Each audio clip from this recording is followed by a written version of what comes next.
What if I were to suggest that you play a key role in the awakening world?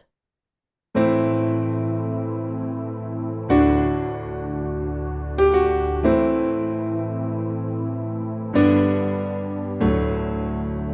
that you are watching this because you have heard the call.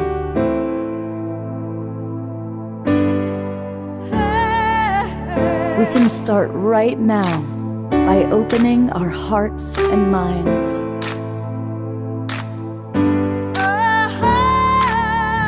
Welcome to the awakening world.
Hey everybody, welcome to the Awakening World. Happy December to you all.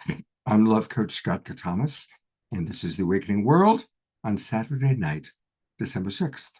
And it's a special evening because we're really excited about a brand new partnership that we're starting. We love collaborating with Soul Search, Unity Earth, the Evolutionary Leaders, and we've also, over the years, been collaborating with Portal to Ascension. And we're now kind of making our partnership an even deeper one because we're going to be once a month, every first Saturday, at least for the next 3 months, we're going to be doing collaboration with Neil Gar, the creative genius behind Portal to Ascension. Neil is with us, coming to us all the way from Colombia.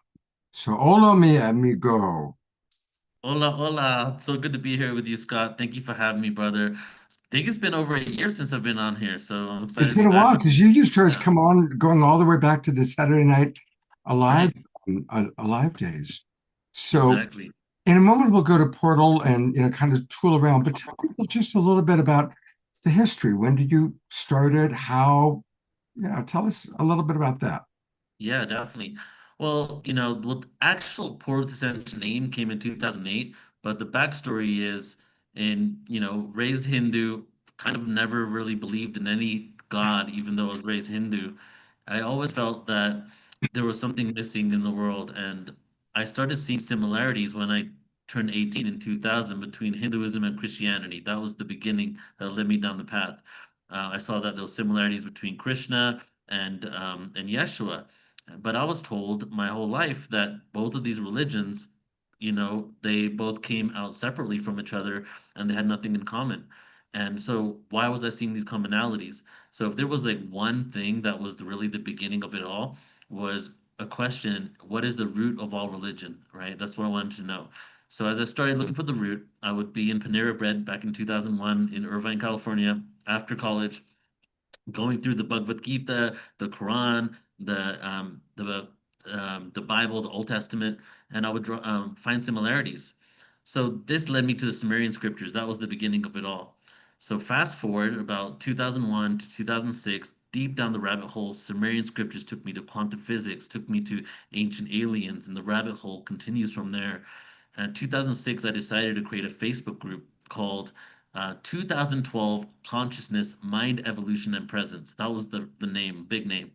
And because, I thought 2012, December 21st, we're going to ascend. That was literally like, I literally thought that there would be maybe a sign in the sky saying game over, we're going to go into the next virtual reality game. And so I created this group just so that people can engage and speak about 2012 and consciousness in general. And from this, I got a huge Facebook community and I started learning so much more. And people all over the world were joining. It was one of the, I guess, one of the original right during that time big consciousness groups on Facebook. And so I started creating chapters, California chapter, New York chapter, UK chapter, I had a Portland chapter, Seattle chapter, and it continued growing until 2008. 2008, I was working as a financial analyst, well, assistant to a financial analyst, let me just say. And the stock market crashed. And since the market crashed, I made a trade that did not do well because the market crashed like 2 days after, or a day, right on the same day I made the trade. I got fired from my job. And I was like, what am I gonna do? And that within a 1 week later, I had a dream, and the dream said, change your name to Portal to Ascension. And so I sent, you had to send like a notice to Facebook to change the name. So I changed the name to Portal to Ascension, and that's when it was born. So I taught myself how to web design, and I created the first Portal to Ascension website. So it was a long journey of just going down this rabbit hole and also being in a lot of fear. 2005, 6, 7. Oh man, I was a hardcore conspiracy theorist, super in fear. I'm not going to go into all the beliefs I had back then, but depopulation agenda and everything else included. And then in 2008, it was like a milestone, a spiritual awakening. It's also the first year I performed poetry, which I'll do tonight. The first year I did spoken word. And in the open mic in Costa Mesa, California, I remember it so well. I was sitting in the back, super depressed, and I'd been into this world for like 7, 8 years, but I really thought we were screwed. I thought like they control us, everything's a lie, that kind of reality. And in well, something happened. Well, somebody was on stage singing a song that inspired me to have a reflection where I stopped feeling that things were happening to us and started thinking that things are happening for us.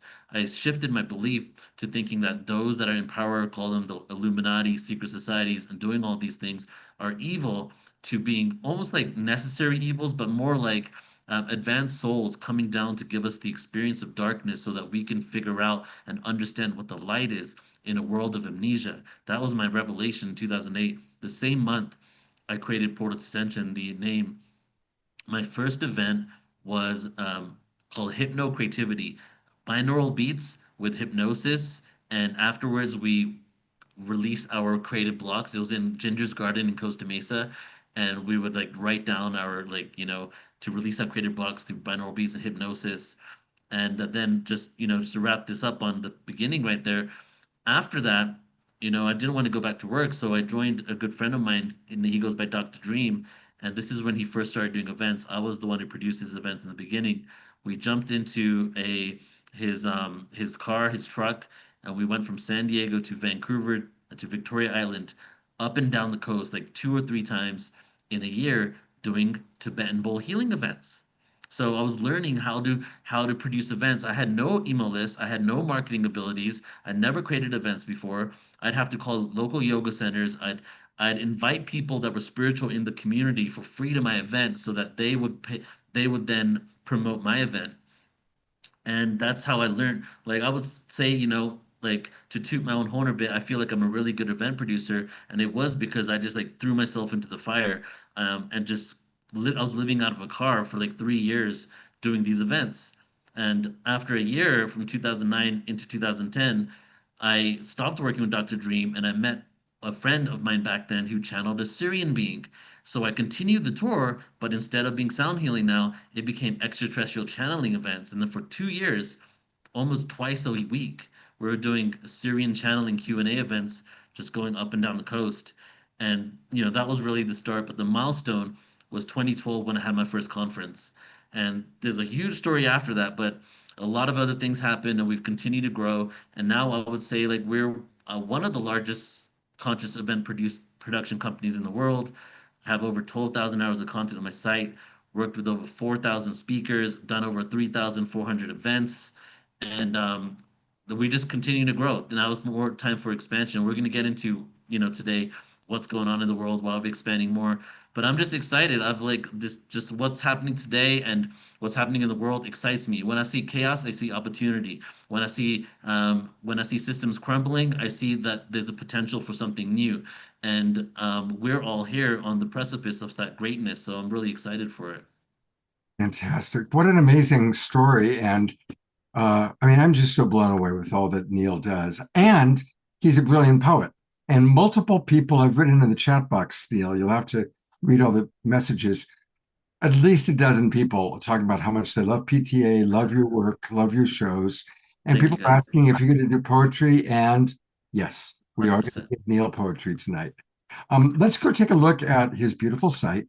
This is portal2ascension.org. And isn't that the coolest first coming in, right? And this is where you can see all the upcoming online events. He's got so many of our favorite people.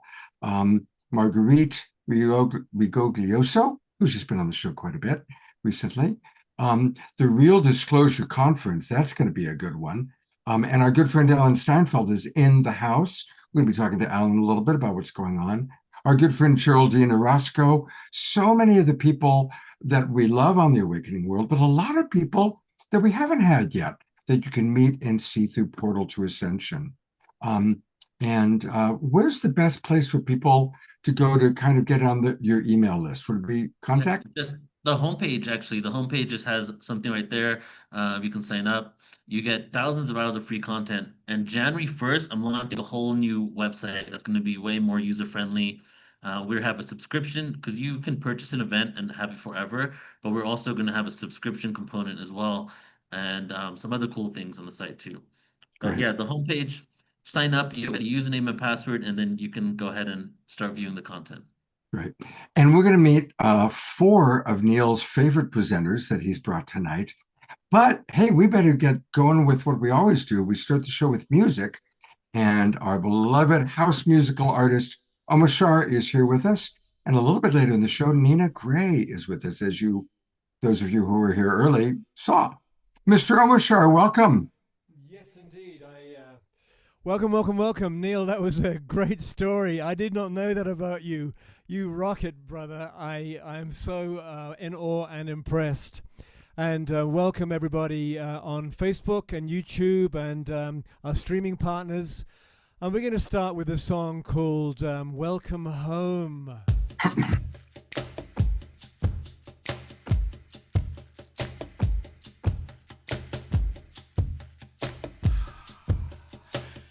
Breathe.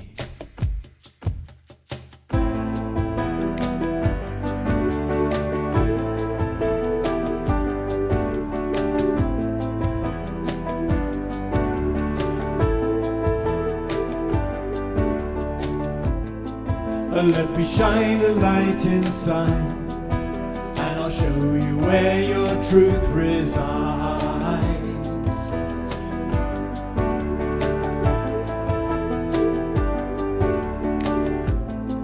I'll lift your eyes up to the skies, and I'll prove to you that nothing dies.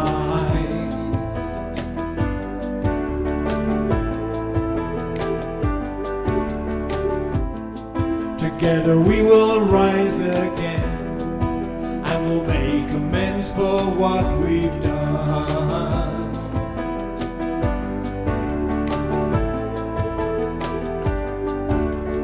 I know you hear me, so please do not fear me, 'cause I'm here to lift you, restore you to glory, and love you and hold you and be your victory. My child, I will welcome you home. Welcome you home.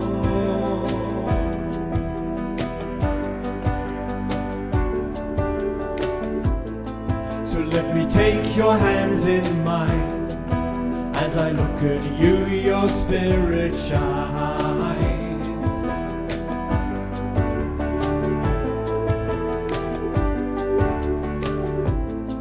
You see, it's true that we are one, and we came out from the central sun.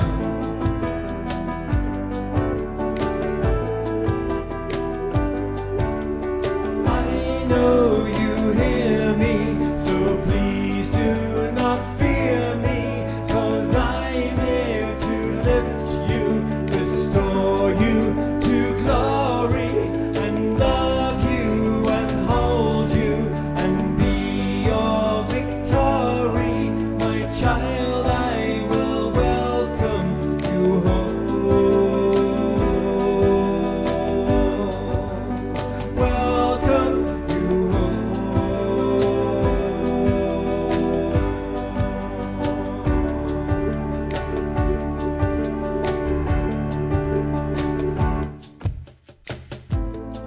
So when you take a different view and you dream awake, breathe out the new.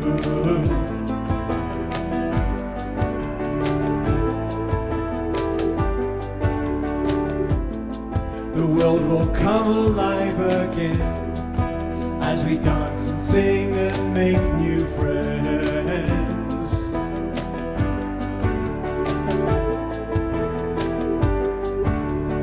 I know you hear me, so please do not fear me, 'cause I'm here to lift you, restore you to glory, and love you and hold you and be your victory. My child, I will welcome you home.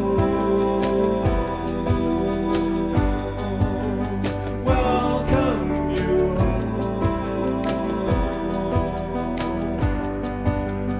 Welcome you home.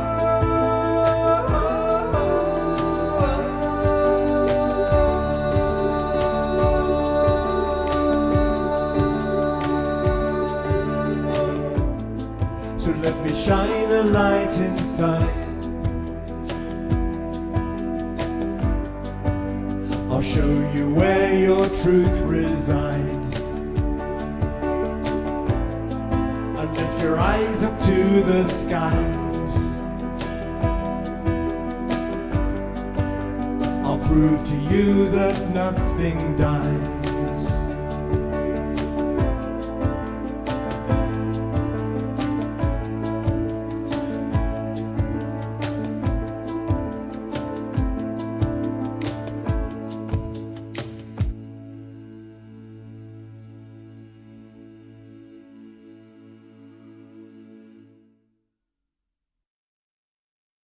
Let's go to our first twinkle of the show, to our beloved Omar Shar.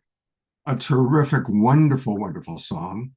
Thank you so much. Yeah, and thank you for just being so consistent. I love you so much. Thank you. Right back at you, brother, and all of us. So there is a lot going on in the world of making contact. And of course, going all the way back to the beginning of when we were doing this Saturday Night Live, Alan Steinfeld, the author of Making Contact, has been an ongoing colleague, co-host. He's the man in the know. He was actually right there, front row practically, for the congressional hearings. He knows everybody in the field. And of course, with the release of The Age of Disclosure, boy, it's really out there right now. So before we get the update from Alan, I'm going to bring Neil in for this conversation too. Audience members, put into the chat box, have you seen Age of Disclosure? And what are your thoughts about it? What have you read? What are you seeing? And Alan, what's the skinny? What's going on out there? Well, first of all, I want to say I am doing a roundtable discussion with the Hertogs on December 11th about the Age of Disclosure, part of our evolutionary leaders. So I was at the congressional hearing on September 9th, inside that congressional, it's like you feel very official being inside one of these congressional representative houses. I mean, they're rooms where they're questioning these witnesses. And this is the first time, September 9th, 2025, where military witnesses have come forward to say, yes, they have had contact. That was in front of Congress and in front of the world. And then recently we've had this movie, this documentary called The Age of Disclosure, where 34 insiders, people who know the secrets, have come out and said, yes, there are craft, yes, there are bodies, and yes, there's someone stopping us from telling you the whole truth. That was the rub there. So we are at a new threshold, and we have to just keep pushing for this disclosure. Someone like your guest, Danny Sheehan, keeps talking about, it has to be according to Danny and others, this has to be a people's movement. That's why I'm so glad we keep addressing this topic, Scott, because you got the audience to, let's start to have rallies. Let's start to bring people in. This is knowledge of reality that we've been denied, and that's some people said against our freedom of speech, our freedom to know the truth, our freedom to know reality. Would you say, Neil? Exactly, yeah. I mean, the narrative that keeps coming back from a lot of people in the military is the potential for it to be a threat, right? And there's so much evidence to suggest that it's not. Especially, I would say, two biggest pieces of evidence is that even the government officials are saying that they have evidence this has been happening for hundreds of years, to say it's been a threat for hundreds of years. And then a couple of officials saying that they found these UFOs at archaeological digs, right? Like, how ancient is this? And the thing is that if you continue saying it's a national, it could be a threat, then you get it becomes a matter of national security, and now you're allowed to keep certain things secret because it might, get in the way of national security. So that's one of the ways they've been able to cover this up and not release it to the public. But then a lot of people like David Grush and others are saying that, well, if you really look at this technology and the fact that Russia has these UFOs, China has these UFOs, that a lot of the technology actually isn't a national threat. And a lot of organizations or companies have reverse engineered these technologies and become multimillionaires off it and been hiding it for over 80 years, right? Right. So what I like to say is that there's some people say, well, we're not ready for contact with ETs yet. Our conscience is not at that level.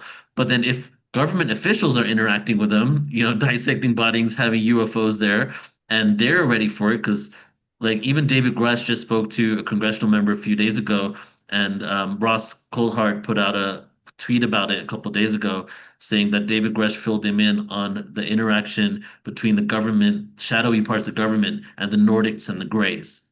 So literally saying that there's interaction and communication with these beings right now, and a congressional member tweeted about it, right? Wow. So there's a whole I didn't world, hear that, a Neil. parallel world happening next to us. Yeah. Didn't hear that Ross Coulthart interview, but I have to say it is a threat to national security, the people who want to control the minds and a certain narrative. It's a threat to their narrative to come out and have these public discussions and have whistleblowers come forward and say, look, reality is not what you've been conditioned to think it is. It's much bigger and wider, and I say more exciting. So we are being dumbed down. We're being kept in the dark. And like I said, it's a people's movement to rise up and tell the truth and tell what people have been experiencing. Like Marilyn, who's going to be a guest here tonight, has had experiences since she was a child. Mary Rodwell, who's been talking to kids who remembered their lives on other planets. This isn't a way. There she is, Miss Mary. Mary, would you say that you have made, and Marilyn, talk a little bit about your contribution to the field, Mary, where you really validated some of these children's reports of having other lives on other planets. Thanks, Alan, for that. Well, when you're working with experiences, over 3,000 to 4,000 now, families and children, you realize the intergenerational links. If a parent is having experiences, most likely the children are. But what's different about the children now is they're not shut down in the way that older generations were, either by programming and religious beliefs or cultures, and they're coming out with memory of other planets they came from, their abilities, their mission, why they're here, and the fact that they're telepathic, many of them. They not only communicate with animals, they plants and even crystals. This is all coming out with the children because they don't seem to have the same limit on being able to share, whereas the older generations that I talked to, there was a message almost subliminally, you can't talk about this yet. It's not time to talk about it. And now it seems that caveat has been lifted, and now these children are sharing their stories, and they're profound. They are absolutely connected to our cosmic family, and that is happening right now across the globe. And that is what's fascinating. Well, one of the people who was a child who's come forward now with this, she's like a bridge, is Marilyn Govecki. And Marilyn, why don't you talk about sort of what Mary's referring to, the childhood experiences, and then how you're integrating this into being an experiencer and messenger? Well, when I was a child, I was on a craft. It was a teaching craft for human children, but there were also extraterrestrial children. These crafts still exist. There are many, many young children who go on these crafts. The purpose that I understand more and more from my memories of being on the craft, and my actual biological father was very familiar with this. He was the one that took me on the craft. And we learned how to expand our consciousness. We learned how to go beyond the veils that were present on earth, especially at a time when I grew up, so that we could expand our consciousness and not have it be suppressed, as so many of us have had our consciousness suppressed. And on the craft, I learned how to do this. I met Zazar, who I channel. And part of the reason I was on the craft as a child is so I would be able to come and channel this cosmic being. But I think many, many people, and I think these children that Mary has worked with, their ability to shine their light in the way they do kind of goes out, emanates out into our world. And those children that have been on crafts that are reawakening their memories, those kind of memories are reawakening many memories of all generations on our planet of incredible galactic contact. Right. Mary, what do you say about people like Marilyn coming forward at this point to make that bridge? I mean, have you worked I with? think, Yeah. yeah. Look, Marilyn, kudos to you for your bravery and courage. And I believe disclosure is going to happen from the ground up. It's unstoppable because no matter what the governments want to do at the end of the day, it's the people ultimately have people power. And the fact that so many credible souls like yourself that are coming out, all ages. I mean, I was talking to a 90-year-old who lives in a care home that told me about her experiences all her life. But it's only now that she's actually talking about her experiences. So it's unstoppable. I think it's an activation, it's an awakening that no matter who you think you are in the governments, if you think you can stop that, well, good luck, because it is being disseminated in an energetic way, absolutely, as well as a verbal way, and on all levels of frequency, we're being activated. So there's no stopping this, whichever And way the government wants to be. And I love that, Mary, because I think many, many people have had contact, and many of these children you've worked with who have very little veils,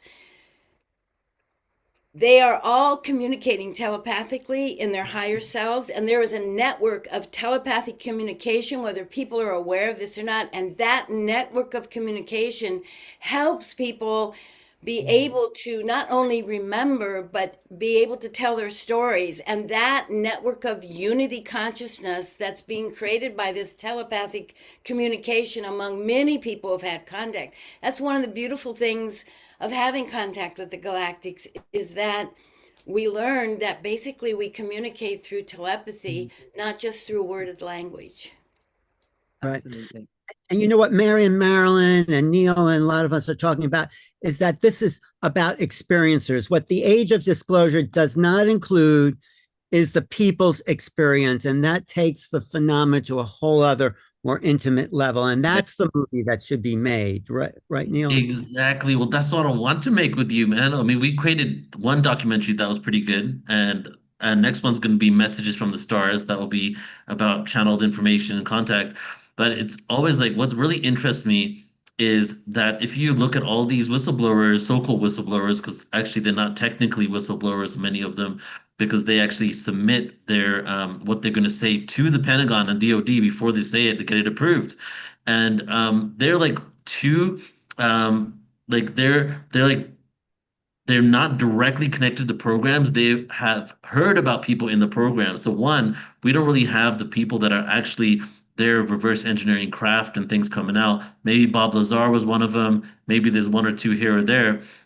And then the other thing is like the conversation is taking so long to get to who are these beings? Why are they visiting us? What's behind them? It just keeps staying on the technology. But I am seeing it right now. I'm actually not pushing away the government disclosure. I feel that's part of it as well.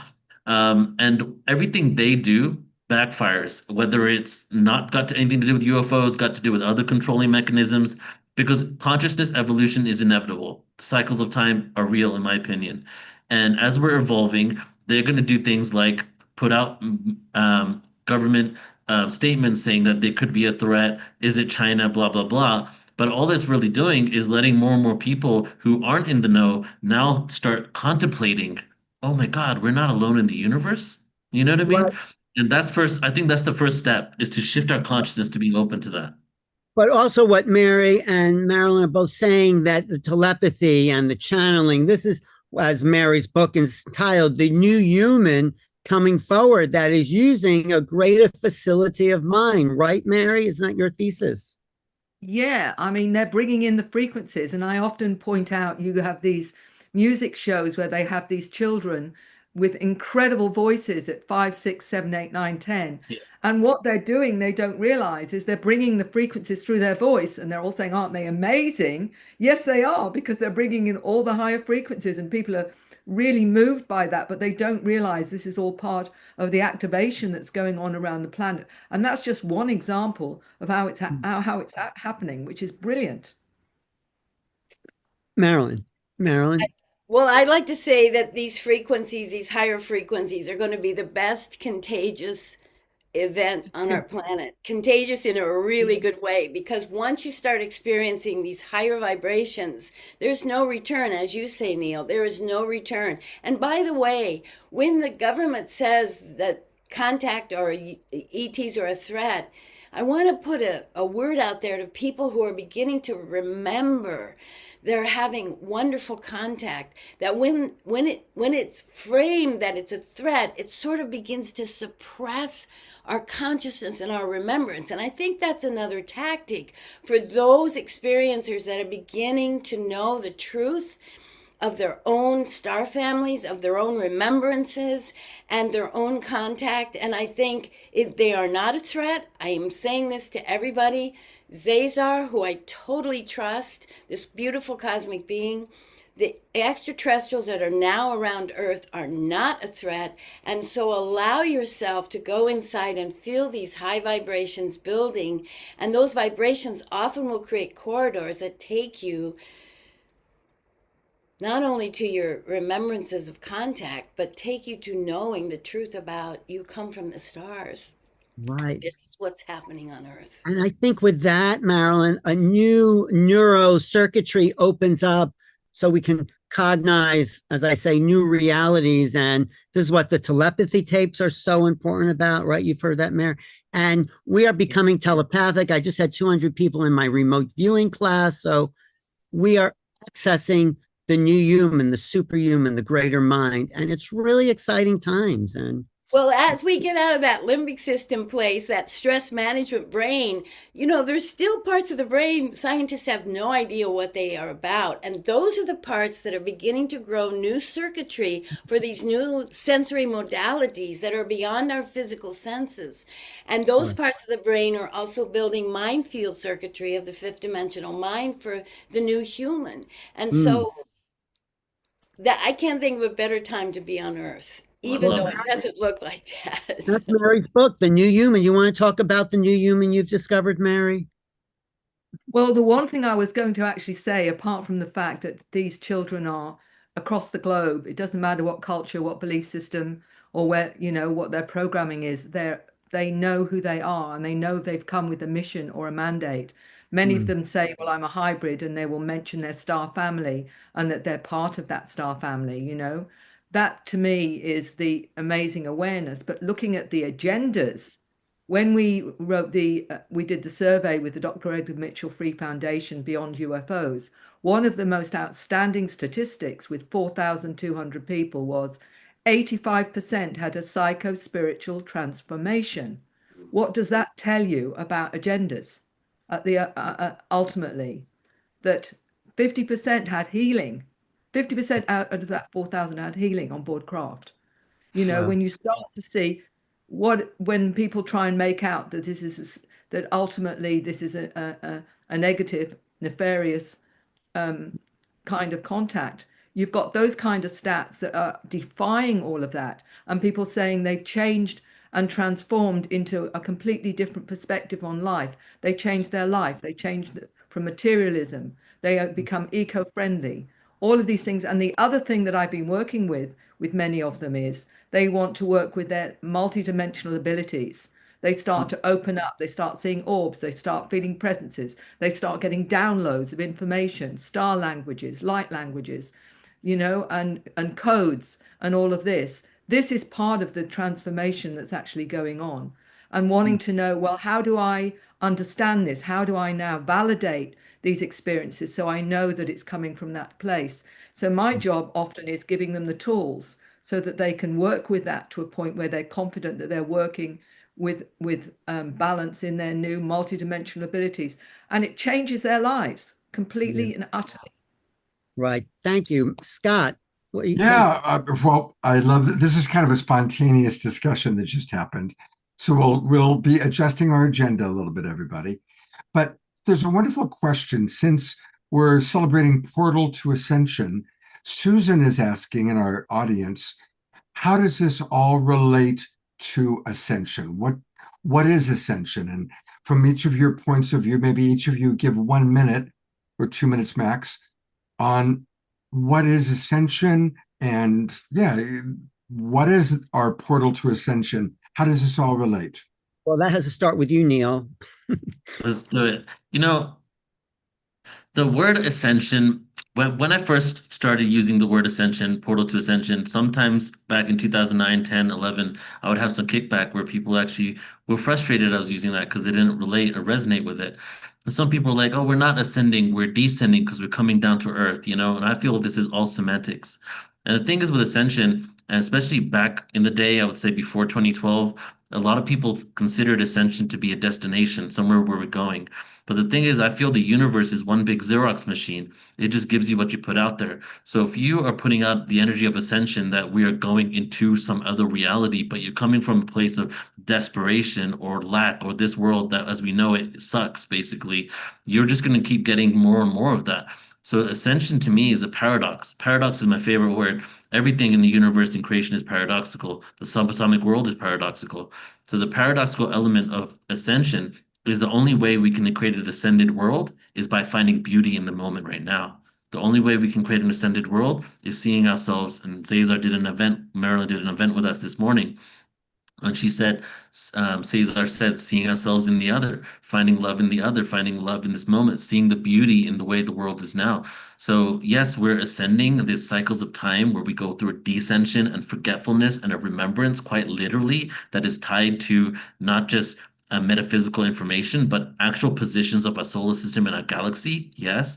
But the ascended world is only going to be by us being present with each other, right? Getting rid of distractions, allowing ourselves to feel, right, and heal. And by doing that, we end up expanding our hearts, feeling connection with each other, seeing ourselves in each other, and creating that world. So that's a short synopsis of how I feel what Ascension is.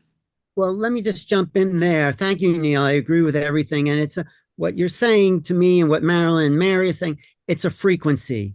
Ascension is increasing our vibratory frequencies, our level of thought, our openness to these other gifts we have. I call them the gifts of the spirit, the gifts of telepathy, remote viewing, remote healing, remote sensing, all these things that are beyond the physical, the five senses that we actually are have available to us in this new vibratory age. It's as we increase our own field, the cellular structure of our bodies starts to increase as we awaken more of the mind that humans have. And what these beings are trying to assist us in knowing more of ourselves, in awakening more of this consciousness, to stop warlike behavior. You know, the favorite pastime Stanton Friedman used to say about humans is tribal warfare. And that can no longer be our favorite pastime as human beings. We need to really come from what I love, Cesar saying, a place of love, you know, love of self, love of others, love of the planet, and love of existence. We are part of a great cosmic family, and we've been so shut down and isolated, and we've done this to ourselves. And now the awakening, just that we're a part of something bigger, is a frequency that's going to ignite, I feel, the cellular structures in our body to start the ascension process. So that's a little bit what I have to say. Beautiful. Marilyn, what about you? Well, I feel like ascension is the ultimate dissolution, dissolvement, disintegration of separation. And we have been separate. People ask, how does ascension tie in with disclosure? Well, one of the things we've been separate from is our cosmic community. We've been separated from ourselves, from our magnificent light fields. We've been separated from each other, from the plants on the planet, the trees, the animals, Earth itself, divine source. We've lived in a separation paradigm. We're coming out of that. To me, ascension is, as Neil said, raising the vibrations and frequencies of the now, so that we can see beyond the reality that we've been programmed to see. And in raising those vibrations, we have the vision to see into the new realities that are coming into Earth, that we ourselves are creating. And in that, we go from separation to a unity consciousness as a human race, and a unity consciousness with the galactics and with the celestials and with the ancient ones on Earth, till we're all in one holy whole. And in that process, we all ascend in the higher vibrational realm. And it's happening now. Wow. How Beautiful. about you, Mary? Where's your ascension coming from? Well, you've all been so eloquent. All I would say is, with working with so many beautiful souls, one of the things that many of them are connecting to is not only their subconscious, superconscious, higher self oversoul, but also the intelligences that support them, and realizing that everything is connected, that we're all part of the field, and we all have an influence on the field depending on our thoughts and where we want to be. And bringing it down to the very tangible biological level, which the other part of me always wants to mention, is that I believe that these frequencies are activating our very DNA and opening them up to the information that's available to them. I believe everything is held in our DNA, the Akashic records, and all the other ways of gaining information.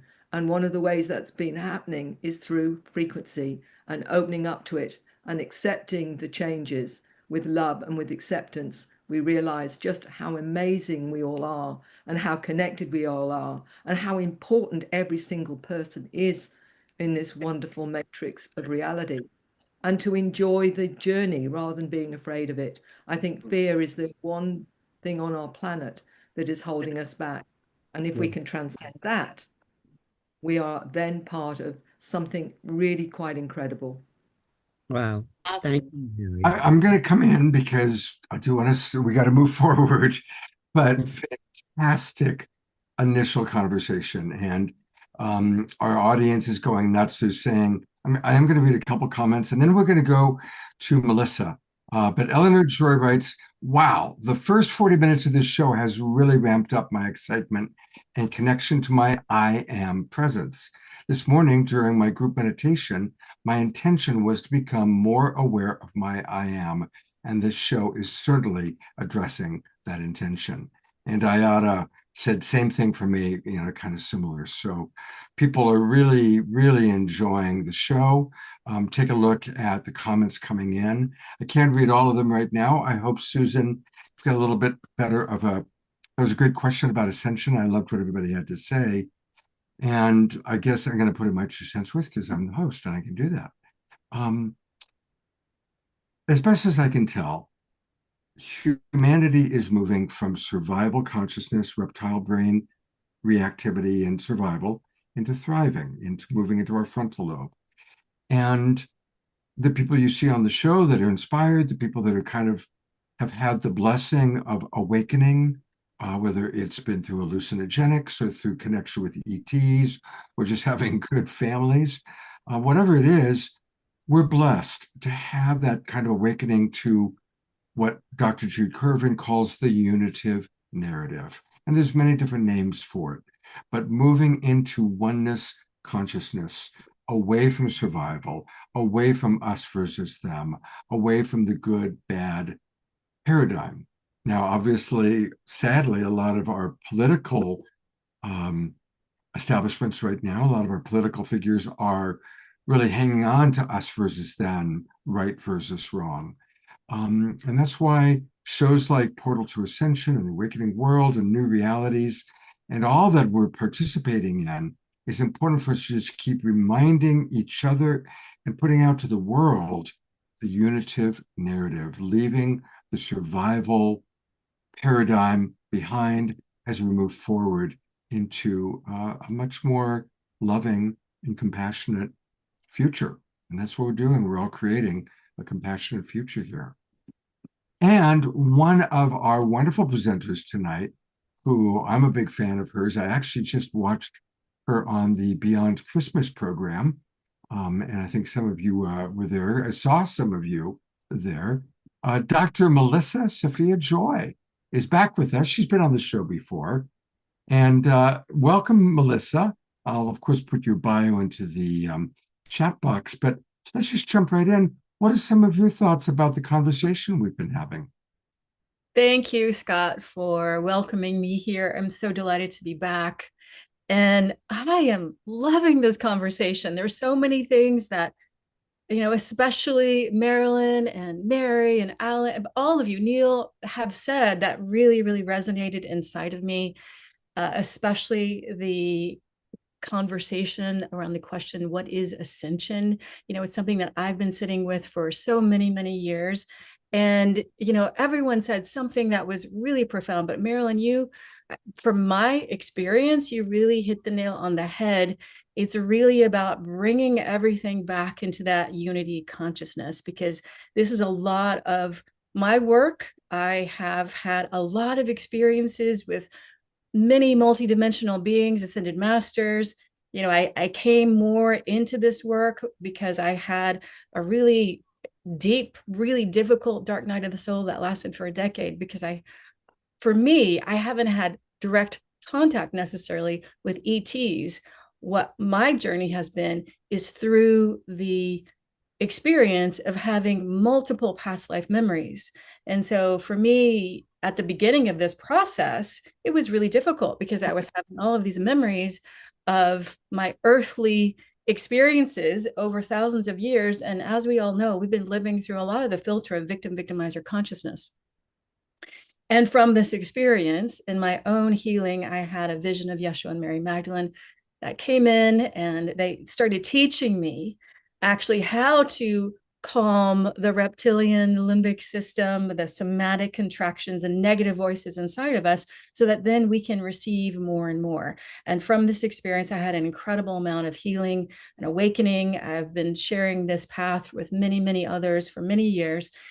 However, now over the last decade, quietly behind the scenes, I've been having all of these memories of being an ancient starseed, of being a Lemurian or an Arcturian or a Lyran. And because these past life experiences on these other planets, many of which are living beyond time and space, they are communicating to me in present time.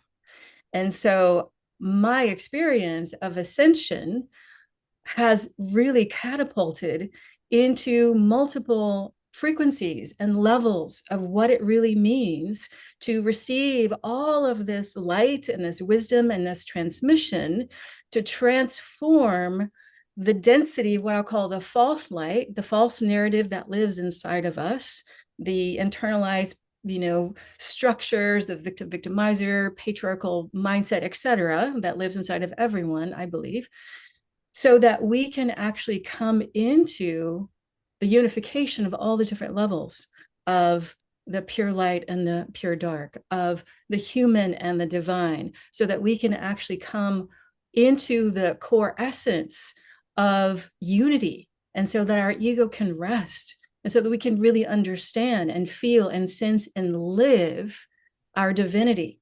And as we do that more and more, we open the doors to the lived experience of our magnificence, the lived experiences of being able to communicate with the field, to be able to be in coherence, to be able to understand, to feel, to sense, to live our clairgnosis, which is the lived experience of the divine inside of us.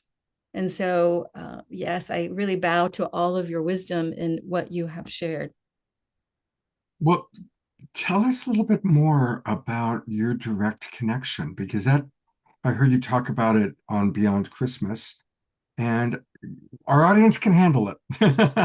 So, I would love to hear more about that. The direct connection with source, or the direct connection with You had spoken of that I think it was Sophia when you were talking about Right. that. Yeah. Okay. So I'll just say that I feel really grateful that I've had a lot of I'm an experiencer. And for me, it's not just about having the experience. For me, it's about having the experience, digesting, integrating that experience, and then allowing that to activate more of my soul mission, because I'm absolutely connected to this intention of doing whatever I can do, of fulfilling my soul mission to bring about the new earth. So this story about my connection with Sophia came when I was in a very, very dark place. And it was after I had the vision of Yeshua and Mary Magdalene. Magdalene had come in and was starting to teach me this modality. And actually now I know it's a remembering of what I used to teach as an early Christ teacher many, many years ago, before Rome got involved in the governmentalization of Christianity. And I ended up during that time in my life at a long meditation retreat, because that was one of the guidances that I was being given to really integrate this work into my life. And what ended up happening was that it was probably day 3 of a multi-day meditation retreat where I went into the deepest core of the darkness inside of me. And it felt like I kept on moving through trapdoors of deepening dark, more and more and more, both in the sense of the memories that were coming through. It felt like there was just a lot of really dark energy that I was navigating in the very core. I could say in the core of my shadow, but it really felt like the core of the shadow of my oversoul, because I was navigating multiple past life memories, even in between life. So I'd gotten to this place a few days later where I was still in this really deep, dark place. And I was at this crucible where I couldn't handle anymore. I mean, yes, there was so much grace that was happening. Magdalene was there, and Yeshua was there, and Mother Mary was there, like really helping me through all of these different levels, really understanding and learning, living this modality that I teach now. But ultimately, it just got to the place where I couldn't handle it anymore. And I was at this place where I was getting ready to give up. I didn't even know what that meant, but I was like, I just can't handle it anymore. And then what happened is that this deep, deep, deep dark literally turned inside out. And there was this brilliant white light that appeared, and this booming female voice. And she said, I am here. I love you beyond what you can ever imagine. I've been with you through every single thing that you have walked. I'm here with you now. And you are me, and I am you. And from that experience, I knew in the core of my being that nothing would ever be the same, because I knew that I was unified, that there was no separation, that I was one with Sophia, but she was one with all that is. It's that unified energy, and that darkness that has been feeding my ego for lifetimes and lifetimes, it just collapsed. And I felt completely bathed in love. And as you can imagine, I was bawling and bawling and bawling. And from then, it was just a matter of allowing that imprint of that experience that affected me so deeply to reintegrate my life, to reform my life. to allow me to begin actually start teaching at the level that I knew I was being asked to teach. So I wanted to kind of have you talk about this a little bit, because I'd say most of the people in our audience have had some sort of a mystical experience, some sort of a big epiphany, some sort of a wake-up call, if you will. But after, the bigger the experience, the more challenging it can be sometimes to be in the matrix, to be back in group consensus reality. So what were some of the challenges you faced in having one foot in that world? And what are some of your ways to manage those challenges? Well, that's a big question, and it has many different facets to it. The first thing that I will say that I've experienced, and I've talked to a lot of spiritual teachers that have had the same experience, and I see it a lot with my students as well, is that when we have a huge influx of light in our being, that at first it's amazing, right? We're like, the clouds part. We know who we are at a much, much higher level.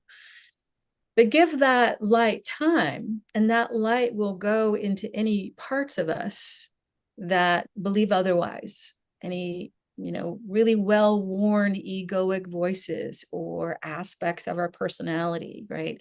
And so the first thing that I discovered that was really challenging was this light coming into kind of a crashing experience with these different beliefs, thought forms. For instance, I'm not good enough.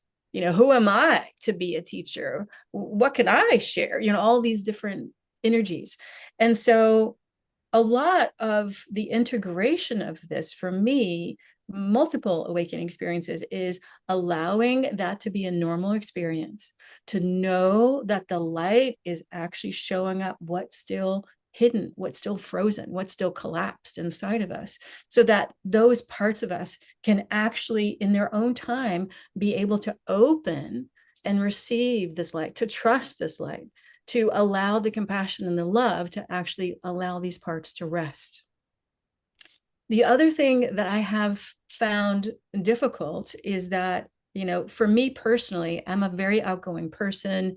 Astrology, I'm a Leo with an Aries moon. I have a lot of fire.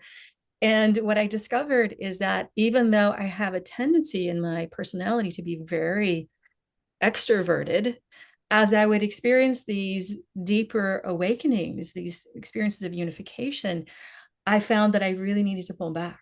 I needed to pull back. I needed to take care of myself. I needed to, stop media. I needed to stop, all social media, et cetera, so that I could have the time to really be with myself, so that I'm not influenced by anyone, including influencers, including other spiritual teachers, even, who are having their experience, because it was my experience. And that doesn't mean that, other people are giving bad advice. It just means that as we come into unification with our experience of the divine, we need to honor ourselves, because part of what happens is that we are being invited to empower ourselves with our sovereignty and with our clarity and with our truth inside of us. Beautiful. That's powerful. One of the things that also can happen, I'm curious how you've managed that, is the greater the light, the greater the shadow. I love how you described it goes in and finds the parts of ourselves that are insecure, but it also can expand the parts of ourself. There could be expansion of ego, or, we all have some compulsive behavior. Now, it might just be for Haagen-Dazs ice cream late at night, or it might be something that has a bigger consequence. What have you observed, either with yourself or some of your students, around the expansion of the shadow side and how to manage that? Mm-hmm. Well, that's a really important question, because really it comes down to the heart of spiritual bypass, right? And so, imagine our ego. It has many different layers to it. And one of those layers is spiritual ego. Right? And so spiritual ego and spiritual bypass, if you're not familiar with those words, let me just define what I'm talking about. So it's basically spiritual ego is making ourselves aggrandize, like, oh, look at me, I've had all these spiritual experiences, now I'm so amazing, and oh, poor you haven't had that, right? So it's, in essence, it's another level of judgment where we're judging others because they haven't had those experiences, and we're making ourselves better, right? As you can imagine, this is not, this is definitely a sidestep to the actual awakening experience. So we need to bring in a lot of awareness. One of the things that I have experienced over and over again from multiple different levels is an awareness of that humility, true, authentic humility, not the martyrdom humility, but the true, authentic humility that comes from our spiritual connection into this love source, into union. It actually is an imperative, a foyer, so to speak, to actually step into awakening. The same is true for spiritual bypass, meaning that we move into such levels of high spiritual experiences that we now pretend or tell ourselves, oh yeah, that thing, I don't have that anymore. Now I'm a spiritually awakened person.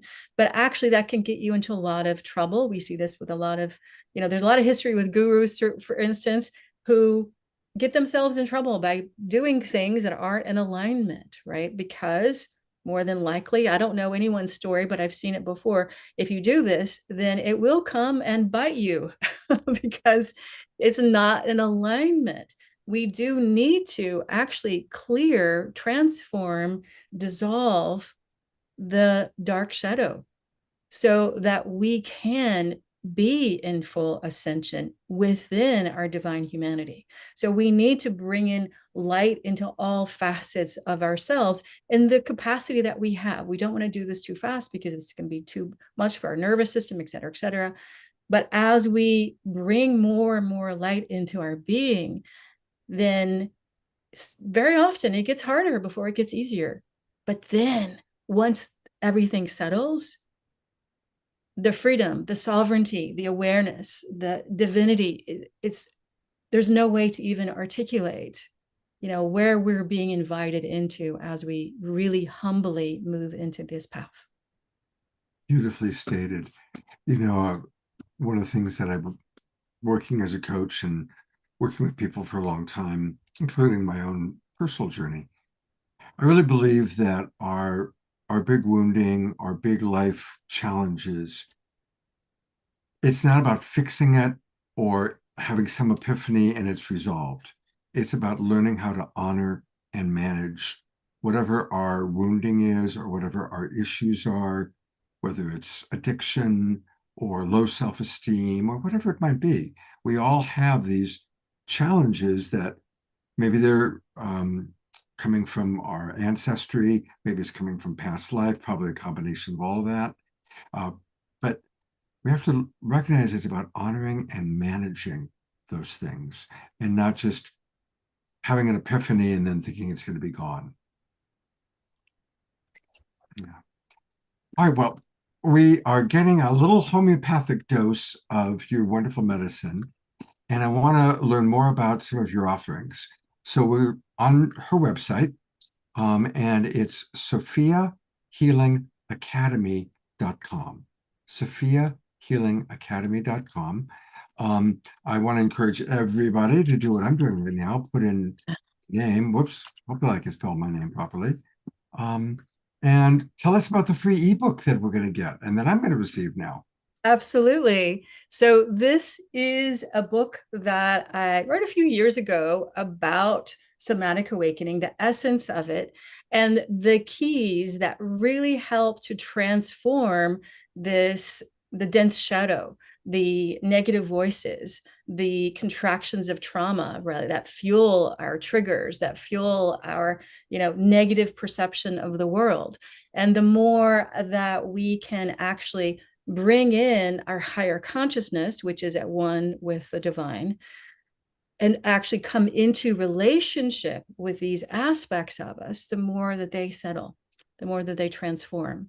And, interestingly, I will say that as I have gone through the experience of not only walking through somatic awakening and teaching it, but also having these experiences with these other ET races, whether they be Lyran or Arcturian, as well as, you know, the Earth race Lemurian, which, if you don't know who the Lemurians were, they lived tens of thousands of years ago prior to Atlantis in a state of oneness and love.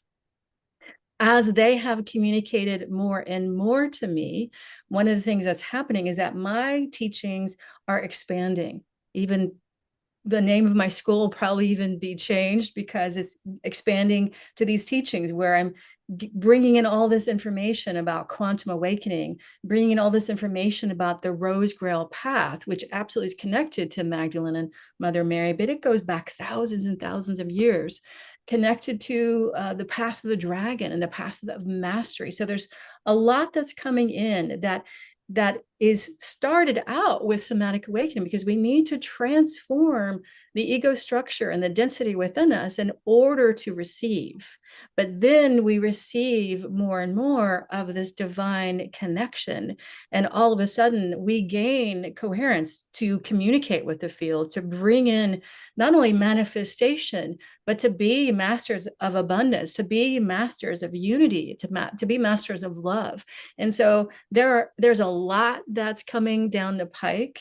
Next year, I'm going to be doing a whole website redo and many different classes, many different programs, both introductory and longer many month programs are coming on board.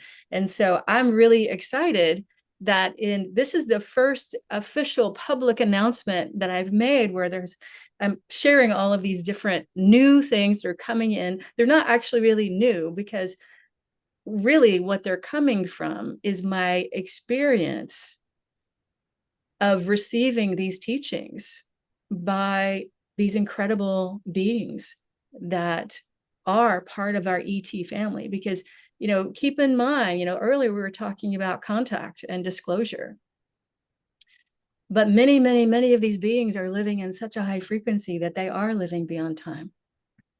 And one of the most, I want to share just a little bit about one of the most significant memories, if I may, and that is the experience that I had recently about a Lyran experience, a Lyran lifetime, where I had this experience many years ago in a healing session where I saw myself on a planet in the Lyran area where it was exploded, and I knew that I was on that planet. And I didn't know anything about what was going on at the time, but I did some research and I realized, oh, this is during the Orion Wars. This makes sense. And what ended up happening is that as I started connecting more and more with this ancient, millions of years old part of me, what I discovered was that this race that I was a part of, we were fully connected to Creator. Our job was to nurture the heart of creation. We had spent millennia at one with Creator, and we were beings that were incredibly ethereal. We're very, very, very tall, ethereal beings, and our job was to nurture the heart of creation. We were in absolute unification with the law of love and the law of one. And so this part of me, her name is Ayalisha, comes to me now and communicates to me. Like even this morning, she was communicating to me about the mansion of the heart and how in the very, very center of our heart, we are unified with the universe. And I was feeling that. And so I am just so excited that I get to be part of disclosure, but in a very, very different way through time and space.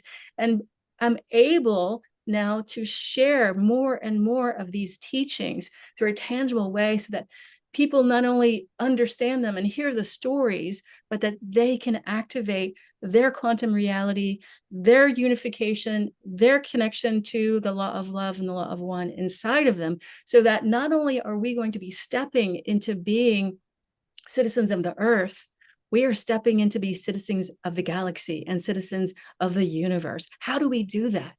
How do we actually know ourselves as human and divine? And that's what I'm being asked to teach. And this is what I'm opening to. Wow. Well, I'm going to add our mutual friend Neil Gar to the spotlight because I want for people to know about what you're going to be doing for Portal to Ascension next week on December 13th. So that's next Sunday. You're going to be speaking with our good friend Marguerite Rigoglioso, Trisha McCannon, who I've known forever, our beloveds JJ and Desiree Hertak, Kira Windrider, and of course Neil Gar, The Truth and Life of Yeshua. And so Neil and Melissa, tell our audience just a little bit about, obviously it's obvious, just register right here, go to Portal to Ascension. It's the very first event that comes up. But anything you want to add about this program? Yes, I'll add. I'll talk about the general theme, and then Melissa, you can speak about what you're going to talk about. And first of all, I got to say that I'm really happy to be here with Melissa because we just opened up a whole sponsorship component on Portal to Ascension like 6, 7 months ago. And Melissa and Maria, who are on today, are both Portal to Ascension sponsors, so they're on a deeper level. We're supporting each other on a really deep level. And this Yeshua conference, 'tis the season, guys. Every single year in December, we go all out with the season. I love it. And I'm going to start doing that for every season now, including Halloween and beyond. But this year, I wanted to do, a few years ago, I did Truth About the Bible, just going like into deep esoterics, all the hidden texts and all that. And I really wanted to just go into Yeshua's life because even though I've been unfolding a lot of truth about his life over the last few years, just last year I read Kira Windrider's book on Yeshua's life in India, and it blew my mind. Like, not it was a combination of channeled information and text from India about Yeshua, and talking about Mary Magdalene and the Magda tribe out of India, and how one of the tribes of Israel was relocated from Israel by the Assyrians to Kashmir, and how his family was there. So much more information is coming out. So I really just went into choosing the people that I felt had the most wide range spectrum of awareness with this for us to infuse this time of year. There's so much fun during this time, but there's also so much information said as facts that maybe aren't facts, and that people are taking and adopting. So I feel this time of year is a really good time for us to shed some other perspectives on what this really represents, who Yeshua was, what the Christ consciousness is. And then after I created this event, Melissa soon came on as a sponsor. And so I asked her what events she wants to be a part of. And this was like the first one. She was so excited to be a part of it. So I'm excited to have you be a part of it too, Melissa. What are you going to be sharing about? Well, thank you so much, Neil. I'm super excited because this is something that is so close to my heart and so close to, what I'm here to offer. And so what I'm going to be sharing about is definitely connections to some of the lost scrolls and the information from that, but it's going to be from a very different perspective because, as I mentioned a moment ago, my path really, really began when Yeshua and Mary Magdalene showed up in the middle of the night in a visionary state. And from that experience, I received a lot of information that eventually was formed into this modality that I now call somatic awakening. But what I was told after I really started teaching this and really understanding it at a deeper level is that the modality that I teach now was an ancient form that was practiced right after Yeshua's death, before Rome got involved in the sense of governmentalizing their religion. And so what I'm going to be sharing is the deeper meaning of what it means to have heaven on earth, the deeper meaning of embodiment, and how the Christ energy actually helps awaken that inside of us, how the Christ Sophia energy helps us to actually be both human and divine, and to bring that into unity inside of us. So the essence of it is how we can live. You'll hear the theme again, how we can live through the law of love and the law of one through this Christ consciousness. And at the end of that teaching, Yeshua is going to be coming in for a transmission channeling. And I'm even just speaking, I get goosebumps because channeling him just transforms my life every single time it happens. He's such an incredible master of love. I can't wait. Yeah, because there's going to be a lot of information. That's why it's great doing these all-day events, 6, 7, 8 hours, because we get to have so many different people and perspectives where there'll be some historical fact, and then there'll be transmissions. And what you're going to do, and I know some others are going to speak about it, but I feel you're going to be more practically assisting with the transmission, is what are the teachings of Yeshua and Mary Magdalene, and how do we implement that nowadays in this moment right now to embody that frequency? There's one level of understanding and intellectualizing it all, but it's really about like, okay, now that we know what it is, how do we utilize it for our own upliftment and for the world? So it's going to So be, that, yes, and so that we can all be experiencers, yes, right? exactly. At All that level. connected. All right, so one more time, everybody, you'll find it. Go to portaltoascension.org. It's the very first event that comes up. And let's all plan on being there next Saturday, December 13th, a week from today. And I'm certainly going to check out the first part of it before getting ready for tonight, for next week's show. So thank you both. Last thing, just a reminder one more time that you can find all things Melissa by going to her website, and there's a lot there. And I know she's going to be updating it, but definitely make sure you sign up, become on her email list, SophiaHealingAcademy.com. And thank you so much for being with us. And it's time for a little more music. And I'm delighted that we've got Nina Gray, who agreed to come back. She was with us about 6 weeks ago. She is one of our all-time favorite musical artists and also one of our favorite human beings. So, Nina, how has this conversation touched your heart as you show it to us that way? Oh, we need you to unmute because we want to hear what you have to say. Still can't hear you.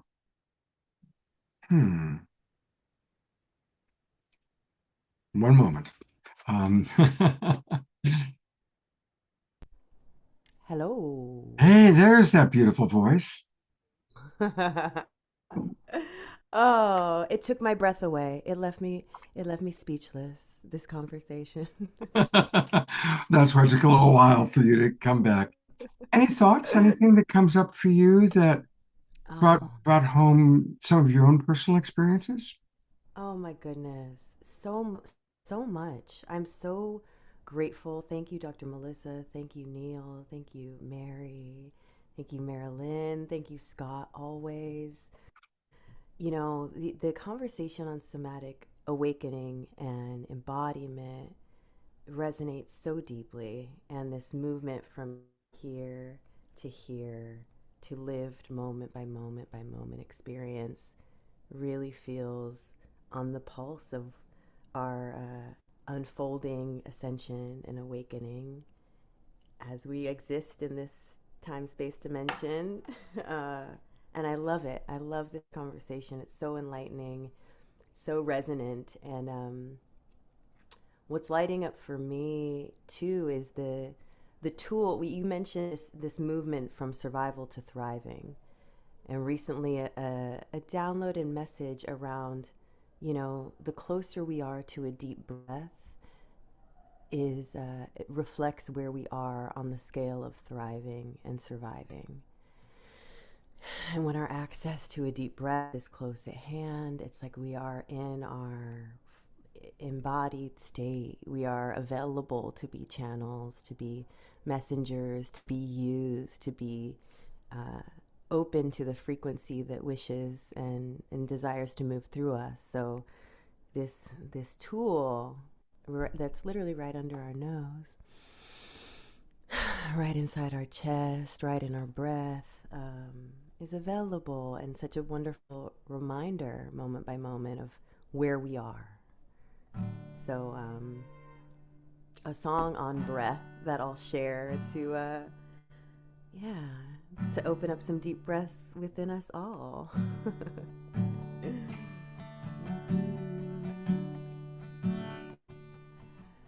When my mind can't find the words and my heart's a mess, I got to remind myself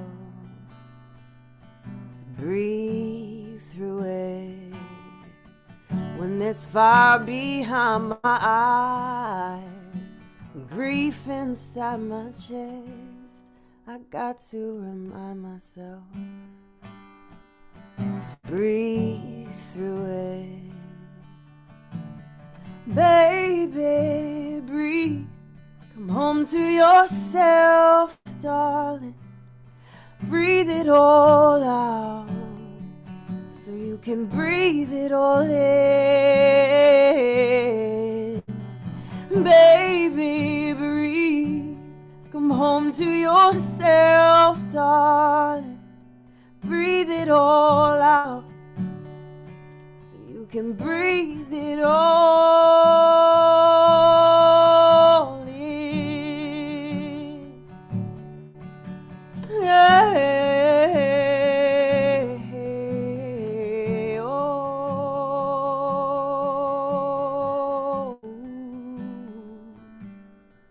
When the weight of this whole world feels so heavy on my soul, I got to remind myself to breathe through it. When the shadows and the depths will not let me get no rest, I got to tell myself, breathe through it. Baby, breathe. Come home to yourself, darling. Breathe it all out. Breathe it all in. Breathe it all in. Baby, breathe. Come home to yourself, darling. Breathe it all out. Then breathe it all in. And don't make it complicated, babe, just breathe. Don't you worry about if you're doing it perfectly. Don't make it complicated, babe, just breathe. Let your chest rise up and fall down naturally.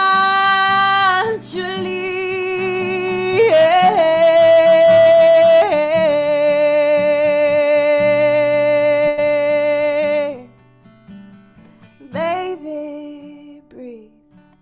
Come home to yourself.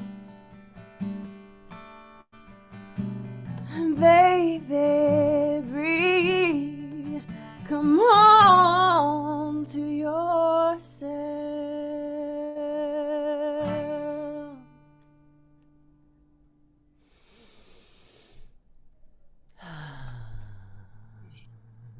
I just love that woman's voice. My God. So beautiful, Nina. It's all sending lots of love and appreciation. Lots and lots of hearts are flying. Oh my gosh. And you can find, she's going to do another song for us a little bit later on in the show. And you can also find her on her website, Nina Gray, spelled Grae, Nina Gray, Grae.com. And you can learn about her albums. And do you have your Patreon back on yet?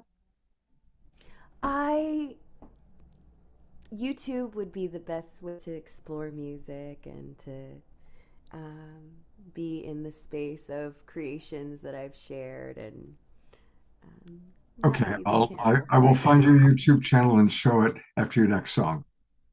Wonderful, wonderful. Thank you, Scott. Oh my God, thank you so much. I always just love having you on the show. It's such a blessing. Thank you very, very much. Thank you. Well, we are going to go back to our beloved Alan to introduce our next speaker. And let me find you, Alan. Where are you? Whoever can find Alan. Oh, it's because he doesn't have his Oh, camera. I'm here. Camera on, buddy. Here I am. All right. Scott. Thank you. And it's your opportunity to introduce us to Marilyn, even though we already kind of spontaneously met her, but maybe tell her a little about Marilyn and Zazar. Well, Marilyn, she's a good friend and she's such an honest, sincere person. She comes from the psychology world. I think she said that before. And then she started to get in touch with her times on board these craft when she was younger with her father, and this whole awakening she had as a child that she suppressed when she became a therapist, and then she reactivated it. I'm not sure why, but this was probably the time. And she got in touch with that being that's the picture right behind her, Zazar, this elfin blue skinned being from the sixth dimension, I think he is. And Marilyn and Zazar are both beautiful beings of love. I don't know who has more, but it's not a contest. But they both bring through a message that's really uplifting. I mean, she is, lots of people channel, but I'm very particular about my channels, and Marilyn is one of my favorites. And I said this today when I introduced you, Marilyn, that your gift to me was realizing that we need to appreciate our magnificence if we're really going to shift our vibration, because the incarnation is so full of energy and possibilities, and the world tries to keep us down. But when we start to realize our magnificent, we start to blossom, we start to become more abundant, we start to understand the true nature of reality. And that was a gift that you and Zazar gave to me. So just giving that back to you. Thank you for being here and being so sincere and tuned into the times right now as we start to move into this higher vibrational energy. Thanks, Marilyn and Zazar, for being here. Appreciate you. Well, it was great to be with you and Neil earlier today. That was a wonderful time I had with both of you. And Zazar was pretty energized by the whole thing. But thank you, all of you, tonight. It's just wonderful. These are the gatherings that indeed change the world. So, Is Zazar tired? Is he going to come talk to us tonight? oh, of course, Zazar's never tired.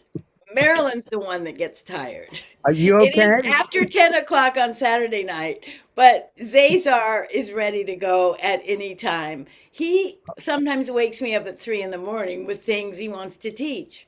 They seem to be urgent, so I wake up. Well, let's go for you and Zazar, because he has a really definite message, and this is the perfect audience. This is your Zazar audience right here, Marilyn. Okay. So go for it. Okay.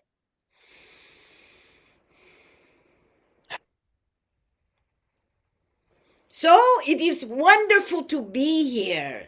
Always so wonderful to be here. So many humans ask me, what are the true signs of ascension? How do you know it's really happening? I say, well, if you're tuned into a show like tonight, can't you see it on the beautiful humans? These are humans in action of manifesting ascension. You are also beautiful here tonight. When you were playing the beautiful piano and everybody was dancing on the screen, this is the humans in action of showing the soul light. Look, when you all came in, this is a very important time on earth, and I am here for one of the main purposes is to help you know the truth of your magnificent light field within. Ascension is the conscious awareness of the vibrational experience of now. It is conscious awareness of the vibrational experience of now. You have so been taught you are a materialized form. And in that materialization, you have lost your senses to understand and experience vibration and frequencies. And so ascension is the conscious awareness of vibrational experience of now. And in that awareness, you are able to begin to shift that awareness to be in higher vibrational states. Look, when you all came into this planet, and believe me, you all chose to come in at this time, you went through what we call the fabric of the seeded DNA. You came through this fabric as a soul, and before you came into the womb, you were seeded with something very, very special, seeded in your DNA to be awakened, as many of you talk about, in this time right now. And so you have this seeded DNA that is starting to spark open, some of it cosmic DNA, some of it star-seeded DNA, and you came through this fabric, and these seeds were laid upon your soul with everything else that you brought in for this lifetime, for this mission, to be one of the ones who will co-create this new world. And so you have these seeds in your DNA that are lighting up. Now, you have lived in separation and with veils over this truth about who you are and what you are to bring to earth. But I want to tell you, this veil of separation that has surrounded earth for eons has now been lifted. Lifted because of the help from the galactics and the celestials and the ascended masters, yes, and the ancient ones on your planet, but lifted because human consciousness is moving into a higher plane of vibration. And in that movement to a higher place of vibration, you have begun to dissolve this separation that has surrounded your planet. And that big veil is now almost completely faded. What does this mean? It means the light that is coming into your planet from so many sources, and the light that is coming into the planet from you discovering your magnificence, and that light is rising. And in that, you are becoming more in unity with everything that surrounds you. But first you are, and beautiful Melissa talked about this, the unified state within. And this is what is happening as the veil is shifting. And so many of the children, beautiful Mary works with. And by the way, Mary, I have something to say to you. I have to say this. It is so beautiful. Every child you have worked with, you have allowed them, you have given permission to them to be who they are without the veils. And when you have done this, these children have created a weaving around the earth plane, a weaving of corridors to the cosmos, opening earth up so that when this veil of separation has been dissolved, these corridors created by these children. And Mary, you have done so much to give permission to the truth of who they are, so they no longer have to experience what so many others have, which is the repression of the light, especially their star-seededness. And so their consciousness has united across the globe, all these children, and created a weaving that creates a network of fabric that moves out in the cosmos, linking Earth more clearly to its cosmic neighbors.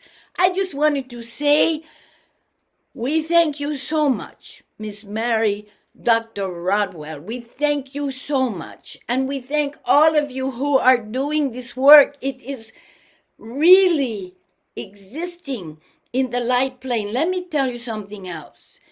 You did not know that cells existed until you discovered microscope.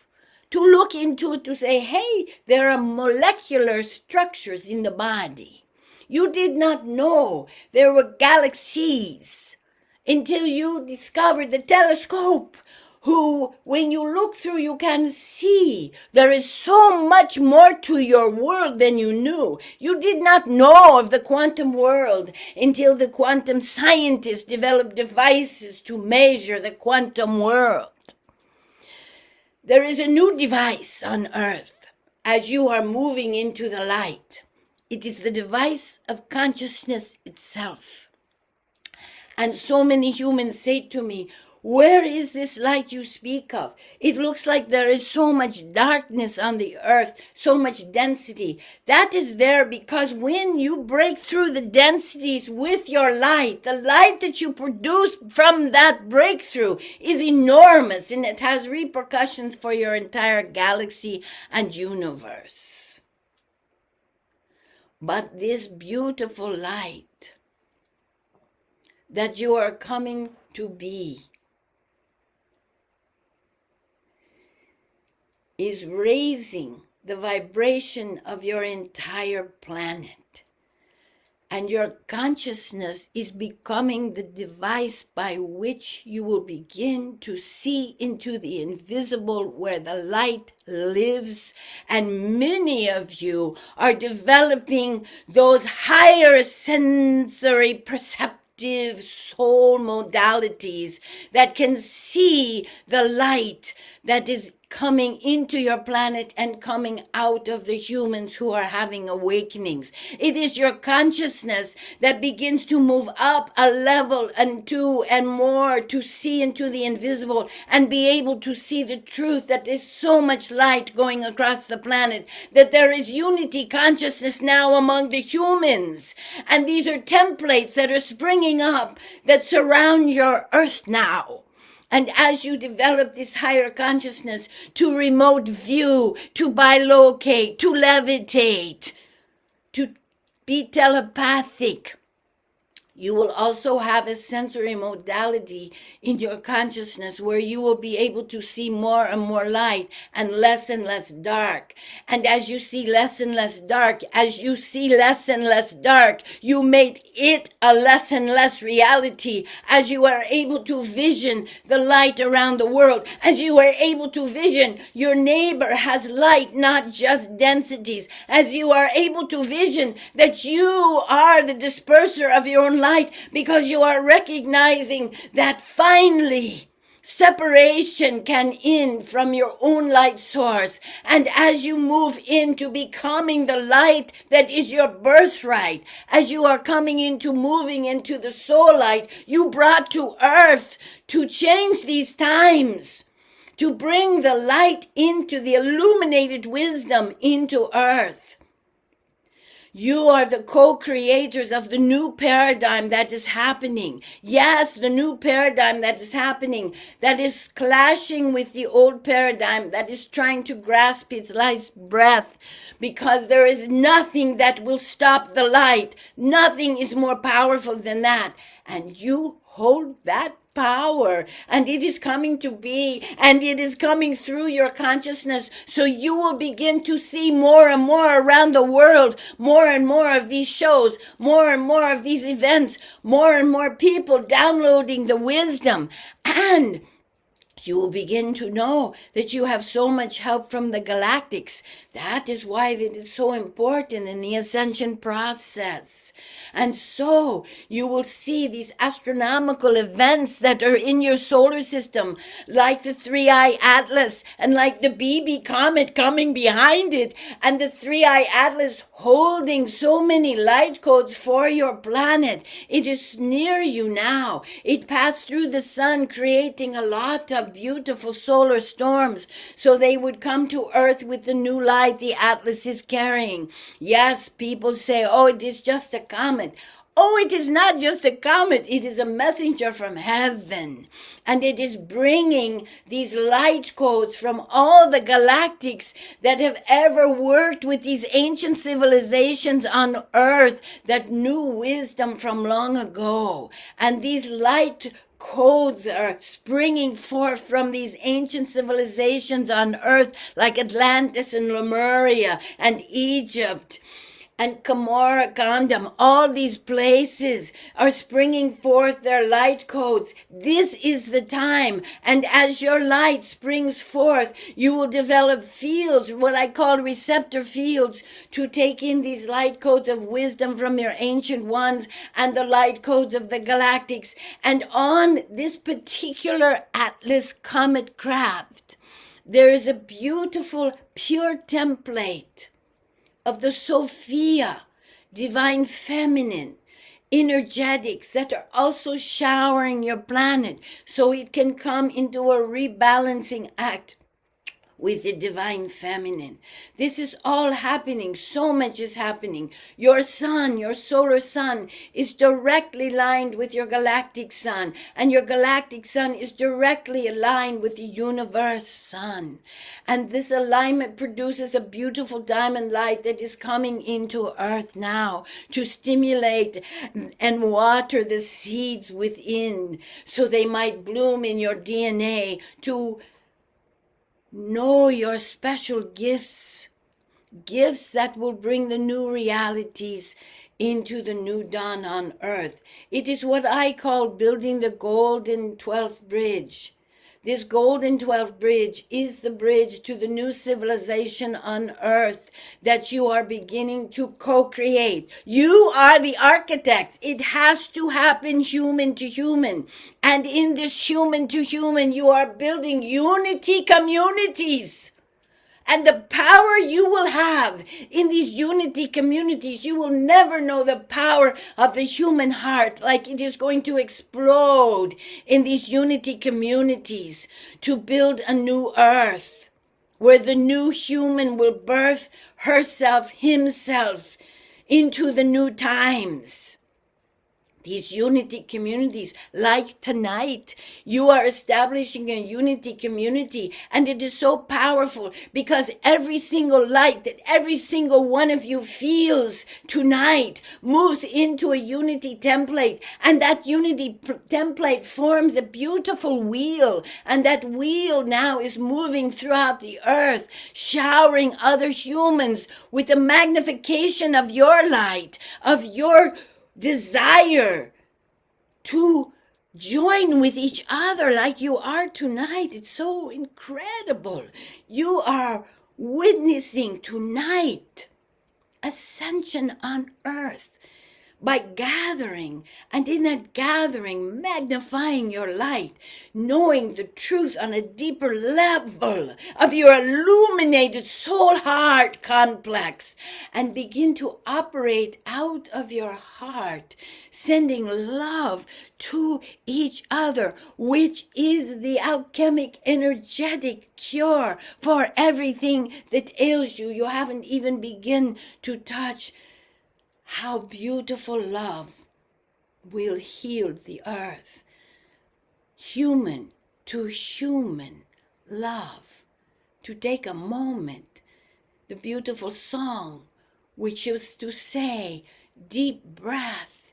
And I tell you to take a deep breath right now of the light, and to take the out breath of love, and you send it to each other, and you build this amplified field of human consciousness, of love and light.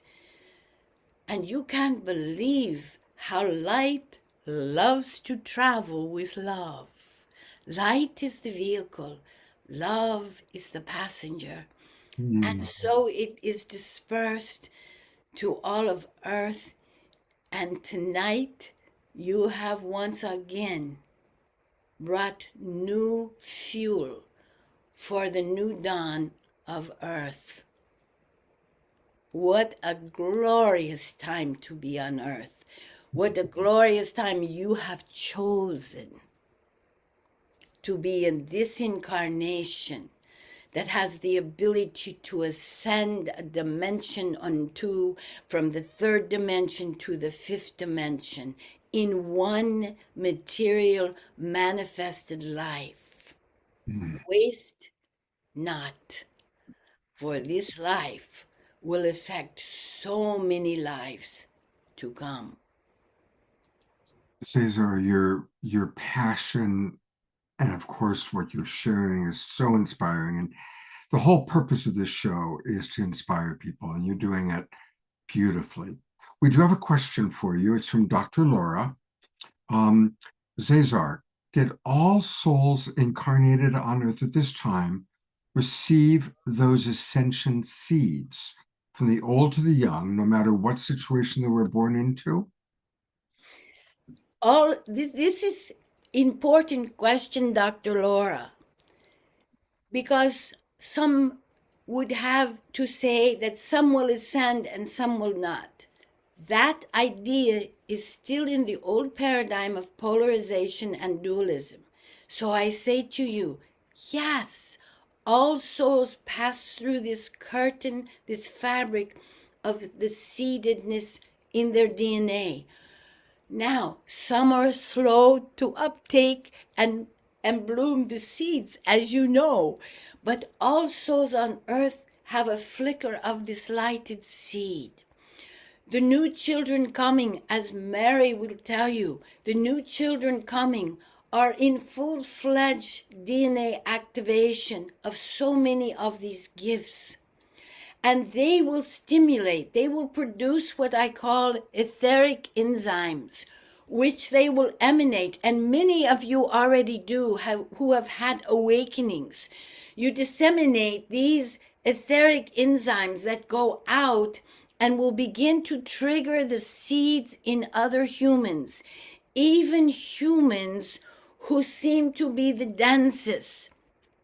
Everybody has the free will to decide to ascend. And so, yes, everybody has it. Some are slower on the uptake, but everybody is having an awakening of a kind. It is just that humans should not pass judgment on what another journey is. Sometimes people keep dark or densities around because they have learned to live in a dense world. And so their densities simply help them survive the dense world because they know how to dance with the densities.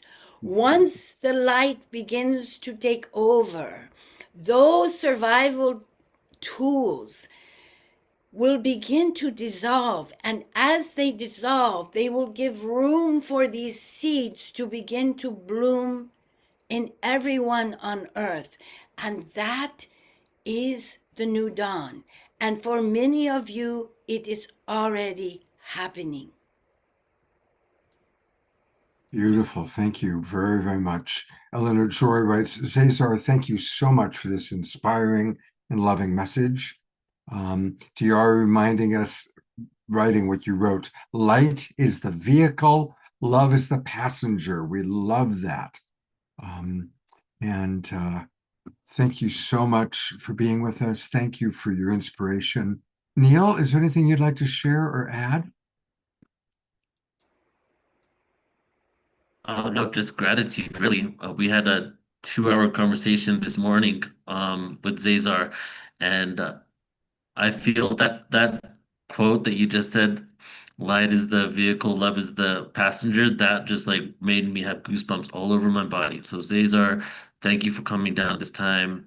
Thank you for choosing Marilyn, your relationship, and your, I feel like the transmission was a shot of espresso. Just that infusion of energy, seriously, especially this late at night over here. Like, I just felt that energy, and your passion just carries over, and it's a reminder of why we do this. Because honestly, sometimes there's a lot of mundane tasks involved in the work that we do. Well, I do at least.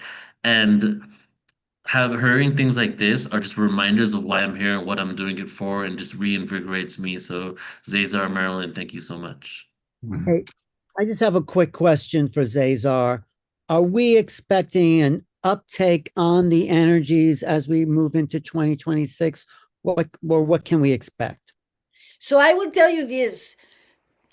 So much has been laid out, so much help from the higher realms, so many signs from the astronomical and the galactic realms have come into Earth. So many have awakened.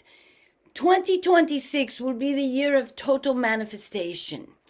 And so many of you are already manifesting, but you will learn how to hold the higher vibrations long enough for the vibrations to move your intuitive selves into forming new pathways that will guide you in actual manifestation of your gifts, your star codes, and your mission. 2026 will be an incredible, fertile year of humans manifesting their soul missions and their gifts on earth. And so much will be given to you on how to do this and what this means on a vibrational level. So many people begin to understand ascension. Now it is time to manifest it so that more and more in the whole world can know the truth that it is happening now. So that's what I would say for next year. Thank you. Beautiful. Thank you.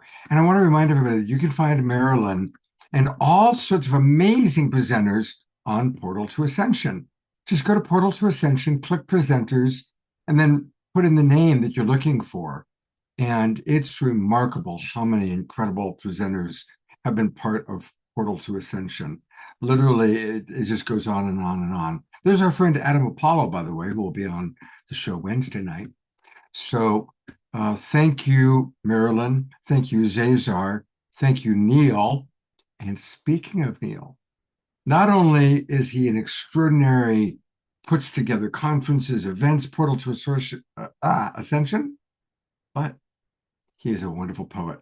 And we love Neil's poetry. And so we are now going to have a Neil Gar poetry time. All right. Thank you so much. So some of you may not know, poetry is one of my biggest passions. And actually, since the last time I've been on the show, which is I think over a year and a half ago, I've been taking music more seriously than I've ever taken in my life. And I've actually released 3 albums in the last year. So I'm going to put a link in the chat right now. You can take a look at my Spotify MC Resonance. And here in Colombia, I moved down here with my best friend, Chris Noble, and we just finished a 10-track album. And so when Omashar was performing and he said Central Sun, it really sparked something in me because that's the name of this album. It's called Central Sun. So I'm going to go ahead and put that in the chat. First one is my Spotify, MC Resonance. My album's out there. And then we're going on tour next year, starting in Athens, Greece, and then Amsterdam, healthemusictour.com.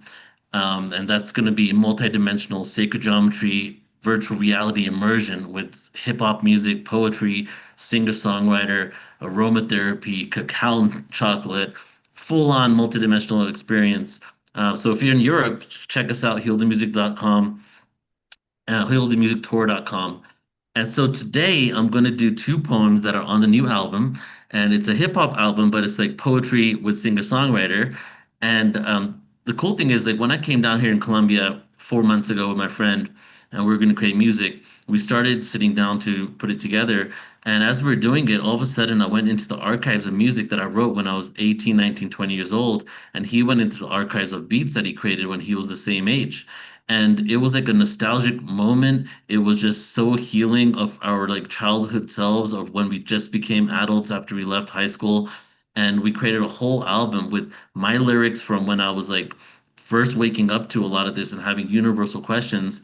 And if you know anything about my music, I like to freestyle rap. I'm a really fast rapper. I love to do slam poetry really fast as well. So the cool thing with this is straight up poetry, right? So this is like, so it's like we converted the poetry to hip hop. So the first one's called Butterfly Will Sting. And the first verse in the Butterfly Will Sting is basically a near-death experience. So you'll just listen to it from it's basically somebody at the end of the world dying and what is seen in this new world. And then it gets into more of an evolution of consciousness and a new world energy. And then the other one is called Heaven's Calls. And when I wrote both of these when I was 19, 20, which is like 22 years ago now. And the second one is like when I was just waking up to a lot of this stuff, and I'm like, is heaven real? Does Jesus exist? Does heaven call, or just writings on the walls, right? So it's a conversation between myself and God, just like calling out to the universe. And so the album's going to be released in January. We're trying to drop it in January 2nd so that we can make it like the theme for the year, you know? And so again, you can check it out on Spotify. So here we go. This one's called Butterfly Will Sting.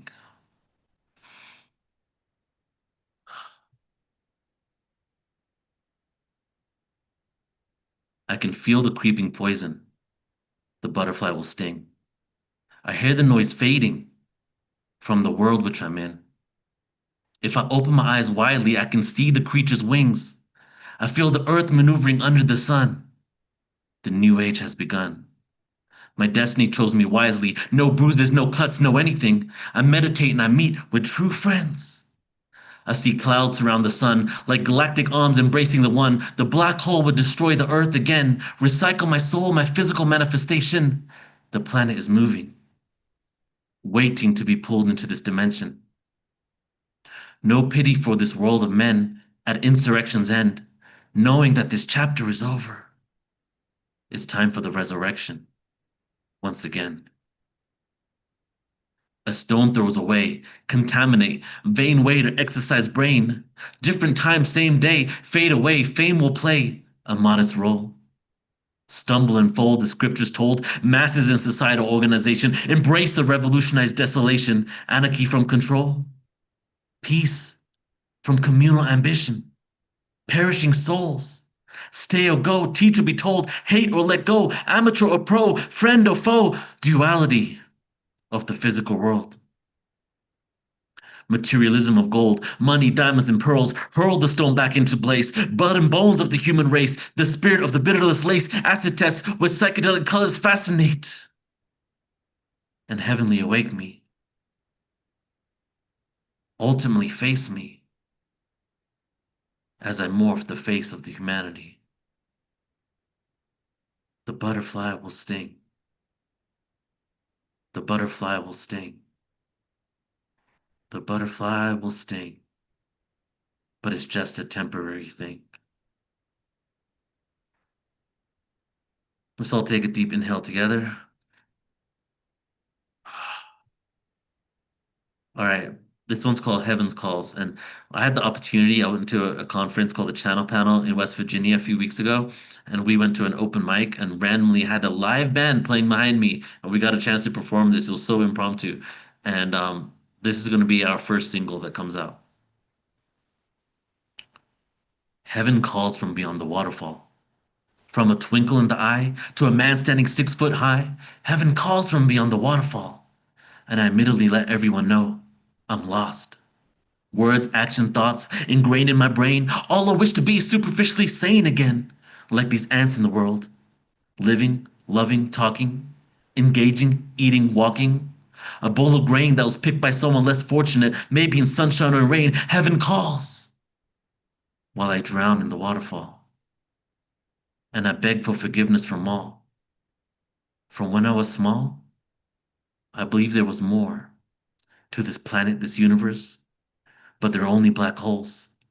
I realize I know nothing at all. Heaven calls, or is it just writings on the walls? Scriptures, prophecies, laws that make us think that we're not alone in this planet, in this universe?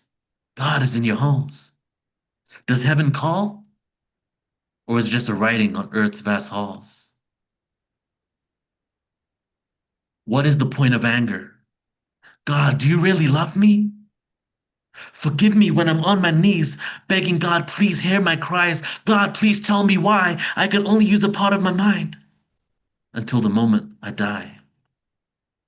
We are immaterial in a universe where only one world with billions of other races for your control. Why is my relationship with you so personal?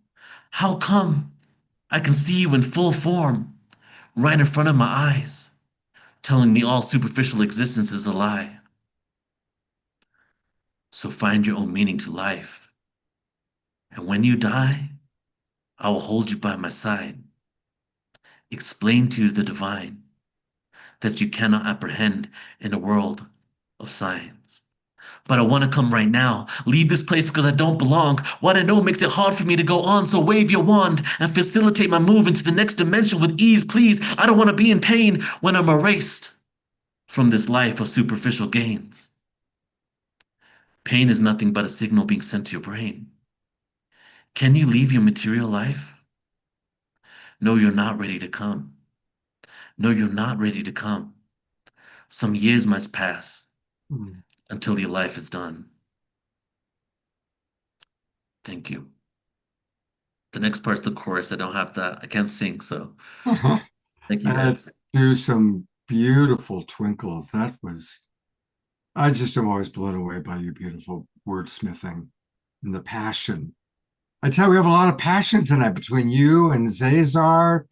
It's a passionate night. Thank you very much, Neil. Thank you, brother. And please put into the chat box where people can find you on Spotify. Yeah, so put the link there, MC Resonance on Spotify. Find it there. I have, one album that's just spoken word. We have a Dragon Light Language album coming out, which is you think I'm rapping in Sanskrit, but the whole thing is Dragon Light Language with hip hop instrumentals, and it's really cool. It's an activation album as well, so do check it out. But if you can join us on tour, if you're in Europe, then healthemusictour.com. Great. Mary Rodwell is next, and we're going to have Alan introduce her, but his camera is off. So Alan, either pop in right away. I'm here, Scott. I Um, am here and ready to introduce Mary. Yes. There you are. Okay, great. Thank Just you. taking a little.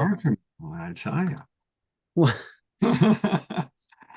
anyway, I do really think Mary, as we've been saying, holds a huge place in the not just disclosure, but the validation of experience, the validation that we exist beyond this time and space. Interviewing, talking to these young kids, which is her work, about their experiences, about remembering the places they've come from and the planets, and validating, like Zazar said, her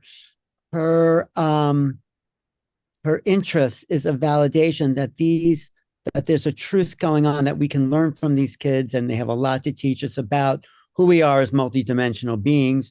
She has a chapter in my book, Making Contact, where she goes through all of her research, not all, but a specific point where she's talking to a lot of these kids, and they're talking about these multidimensional awarenesses they have. So Mary, I know your work continues. I know you're breaking ground in new areas, and I'm looking forward to hearing actually what are you working on now? Where does your work take you? And how does the new humanity look for you, Mary? Thanks for being here. Oh, thank you, Alan, for that and your kindness in what you're saying. Well, my work developed into looking at the children simply because I realized that many of these experiences that individuals have often meant that it was a family affair, that it wasn't just, mum or dad, but it was often the children. And that intergenerational link became more and more crucial because the parents were often, when I wrote my book Awakening, it was the parents saying, but I think my child is having experiences as well. And, I'm often fearful for them, worried about them. How do they best help them? All those kind of things really expanded my work into, well, what can I offer to help the parents help the kids? And that was ultimately developed into the book, The New Human. Because what I felt with the children was there were no old programs, no filters, no old belief systems that got in the way of the integrity of their experience. And time again, they blew me away. For example, one young 9-year-old, I was speaking to his father in the States about his experiences, and the young lad said, can I speak to Mary? So I said, well, I'm quite happy to speak to you. Why do you want to speak to me? And he said, well, it's because of your frequency, was how he introduced himself. And I said, oh, okay. And then he proceeded to tell me more about who he was, why he was here, his understanding of his role, his mission, his purpose. And the interesting thing for me was often these children did not have the same concerns or fears that their parents had. And they were very much more in control of how they understood their multidimensional reality. For example, they would quite openly talk to me about some of the experiences. And I always remember one 8-year-old, again, her mother was speaking to me and she said, "I want to tell Mary about what happened a couple of nights ago." And I said, "Well, I'd love to hear what happened a couple of nights ago." And she said, "Well, I was on a spacecraft. They were showing me how to drive it, which star systems to go to. And they took me to a planet where I learned some abilities," she said, like how to levitate, how to use my psychic abilities. And she said, and then they took me to a spacecraft. And there they were showing me how they altered different DNA in different species. So they create new species, which they seed other planets. And again, this is what's really important here for anyone wanting to know how that is. Most of these parents, in fact, I would say all of them, have never front loaded their children about their experiences, never talked about it. This is the child mentioning their experiences. And the only thing is that many of them are quite bewildered in how to respond to their child that's speaking about these things that for them are still very, very confronting. And one of the things that I'm often asked, and I found when I wrote The New Human, I was expecting it to be only something that the weird and the wonderful community, whether it was the New Age or metaphysical community, might read. I certainly didn't expect clinical psychologists to read it and educators to read it and a wide variety of parents to read it, and telling me how they're recognizing these children, no matter where they come from, in terms of what we call mainstream society, and saying, what do we do about someone that's talking about their experiences when they're 6, 7, 8 years old, talking about the fact that they're a hybrid and explaining why they believe they're a hybrid, for example.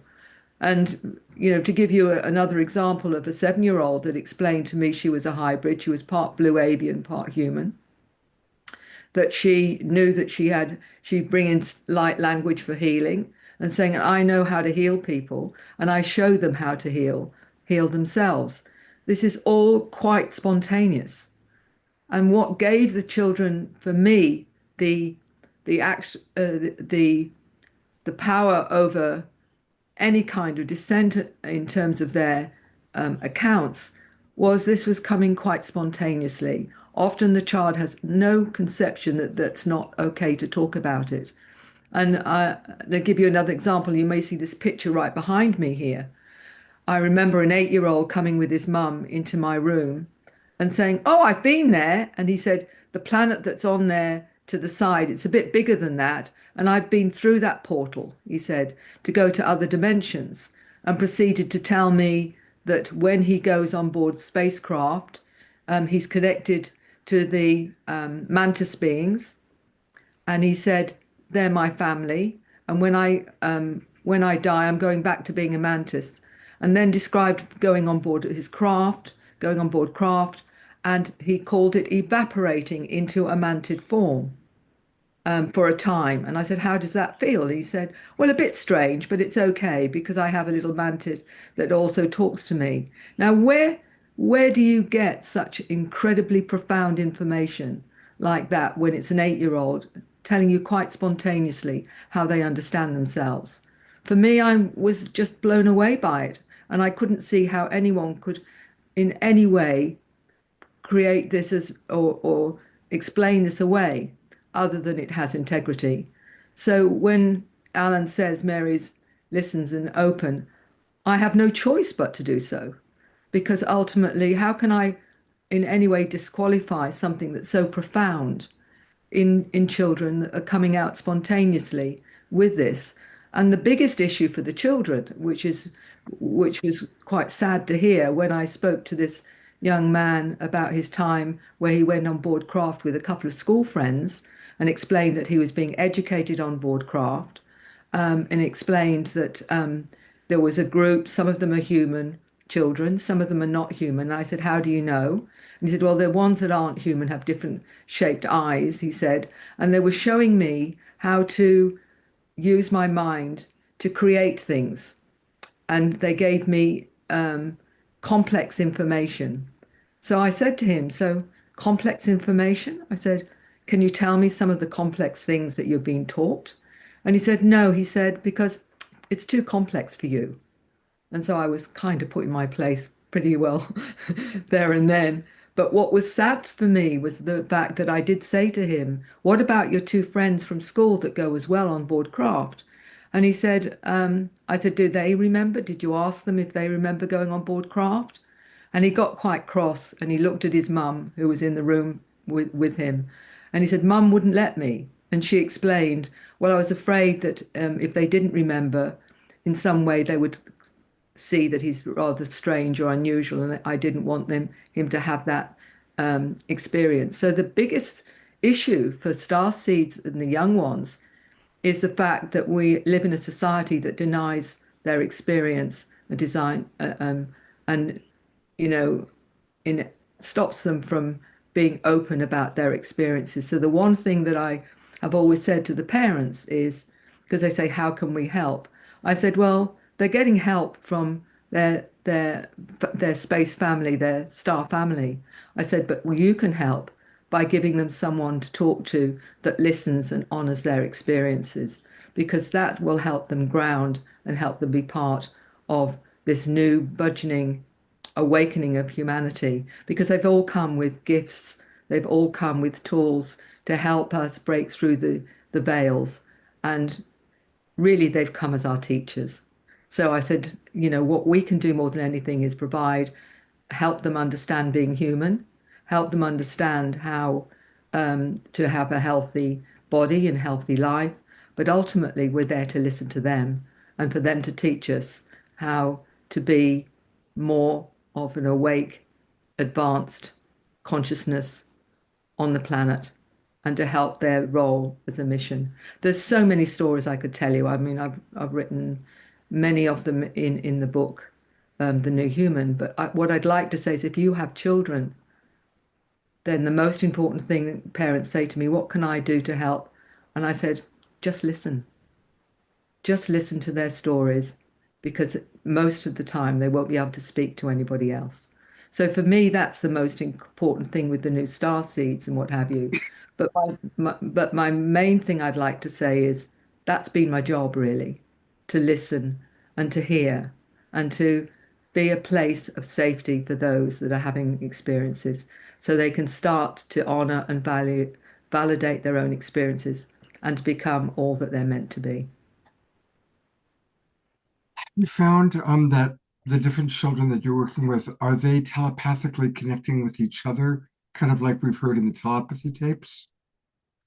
Absolutely. They're recognizing each other and connecting, often through the parents that are also awake and having experiences and whatever.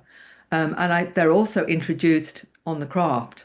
Many times they will suddenly meet somebody in the, on planet Earth that they've met actually on the craft. But I've also met those that are walk-ins as well, that have met others like themselves. And I always remember a wonderful lady. She was she said to me, I'm a walk-in. I said, how do you understand that?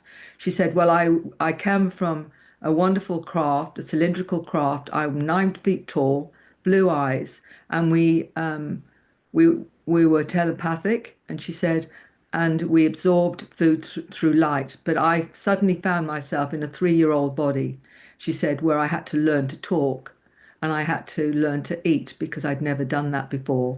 And she said, and there's a few of me on the planet, she said, but I'm there as a kind of reporter. I go back and report what it's like to be human. And she said, I have met some like myself. Occasionally I've recognized them and we all sort of know each other. So there's this wonderful connection on another level with many of the star seeds, with their star family. And one of the things that I'll say to people when I'm working with them, usually to take them by surprise, because they'll say, well, I don't know if I've got any connection to any star system or whatever. And I'm saying, but do any of them ever, come to mind when you're thinking of stars? And they'll say, well, Pleiades keeps coming to mind. And I said, well, what do you think that means?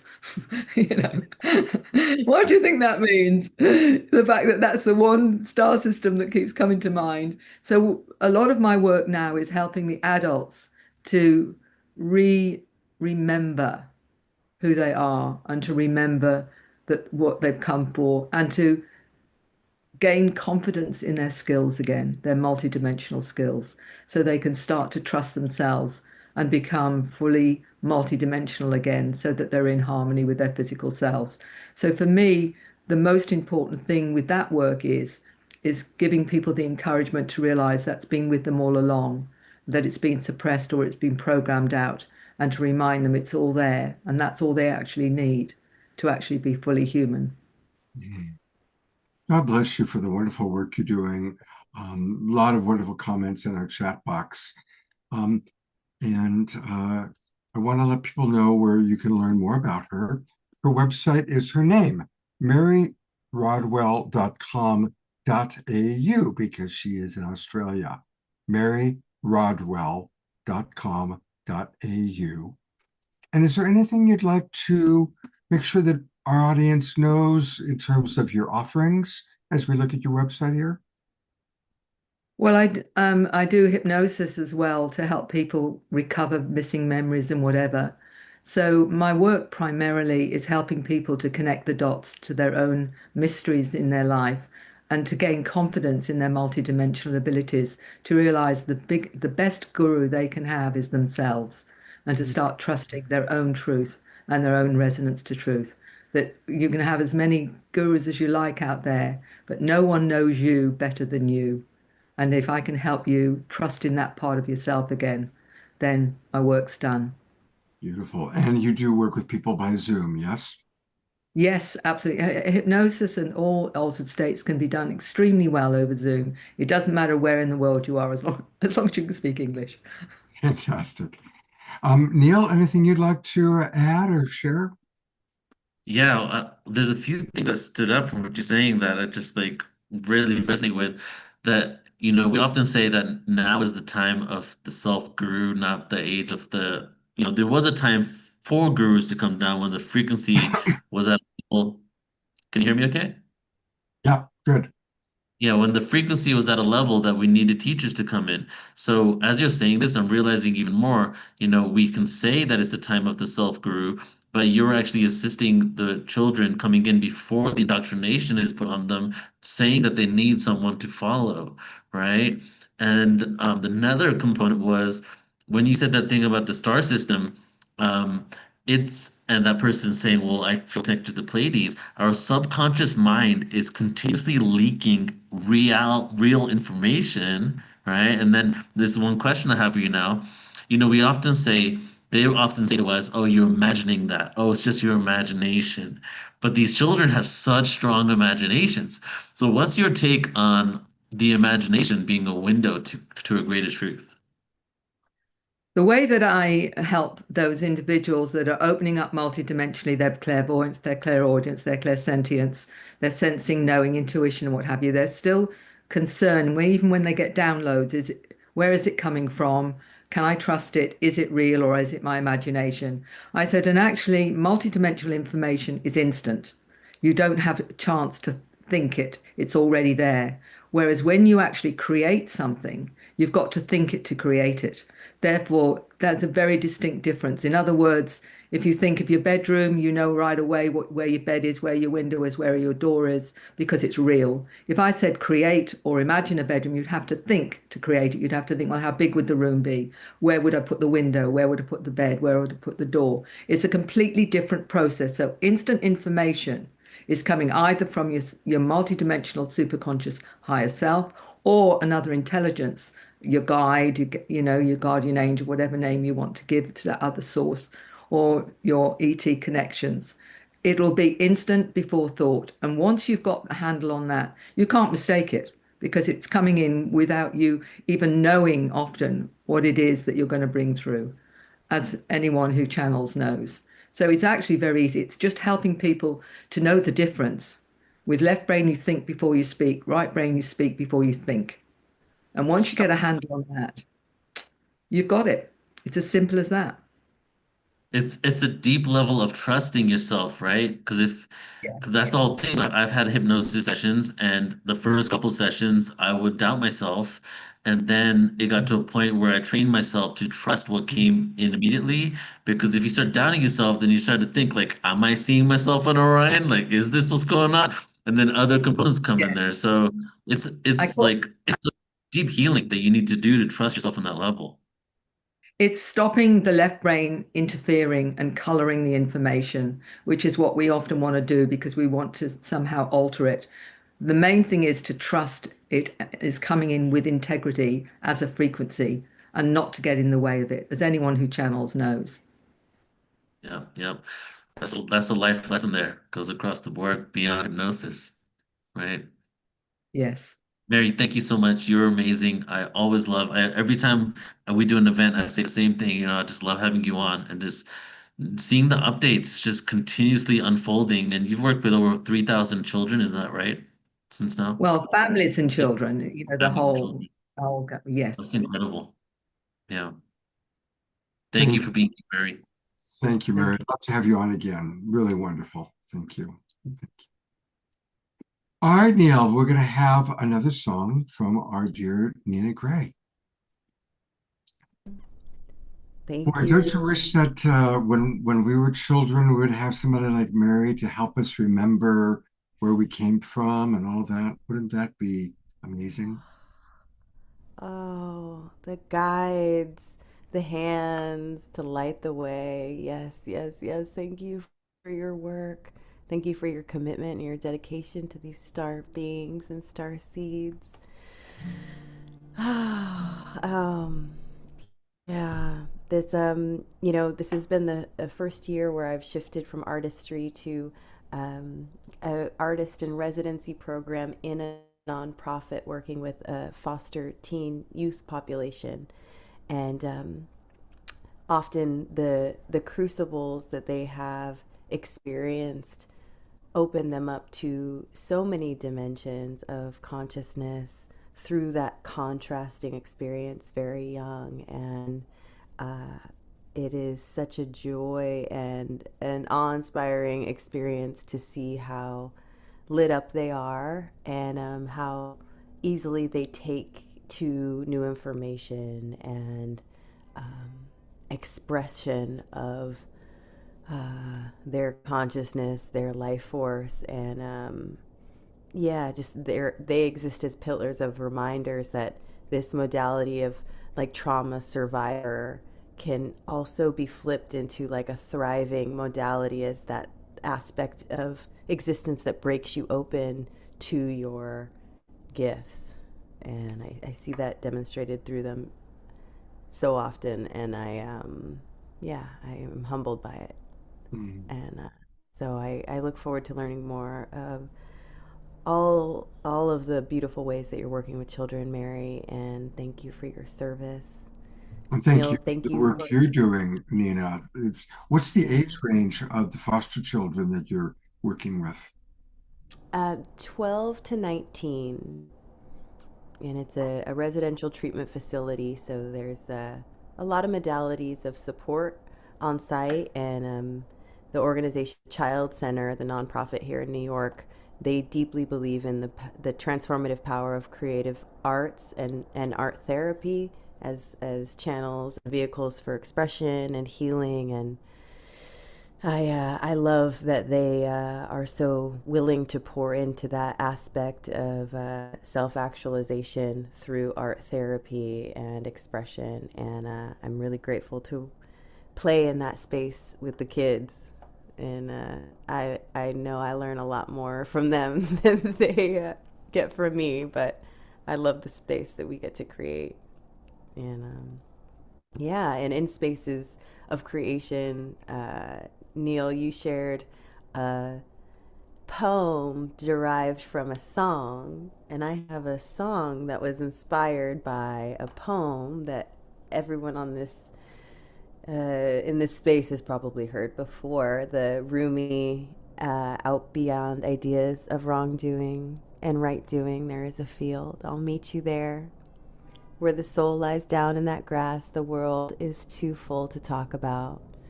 Ideas, language, even the phrase each other doesn't make any sense. And this song is called I'll Meet You There. Oh,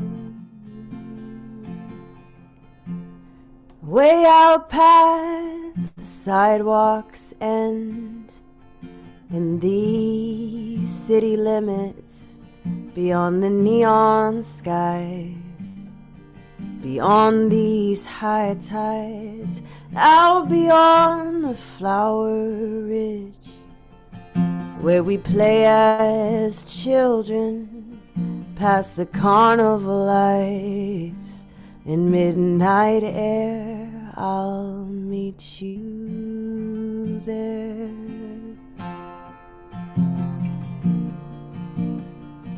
I'll meet you there. Is my voice still low, or can you hear it? you sound perfect.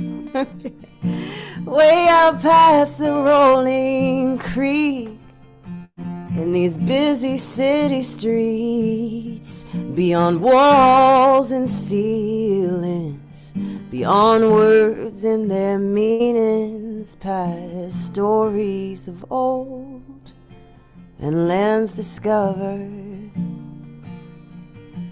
past valleys and galaxies, science and numbers, beyond the yellow brick road, beyond Atlantis,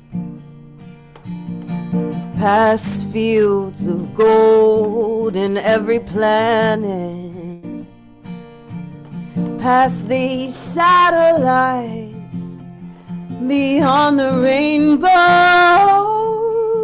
past everything we think we know. I'll meet you there.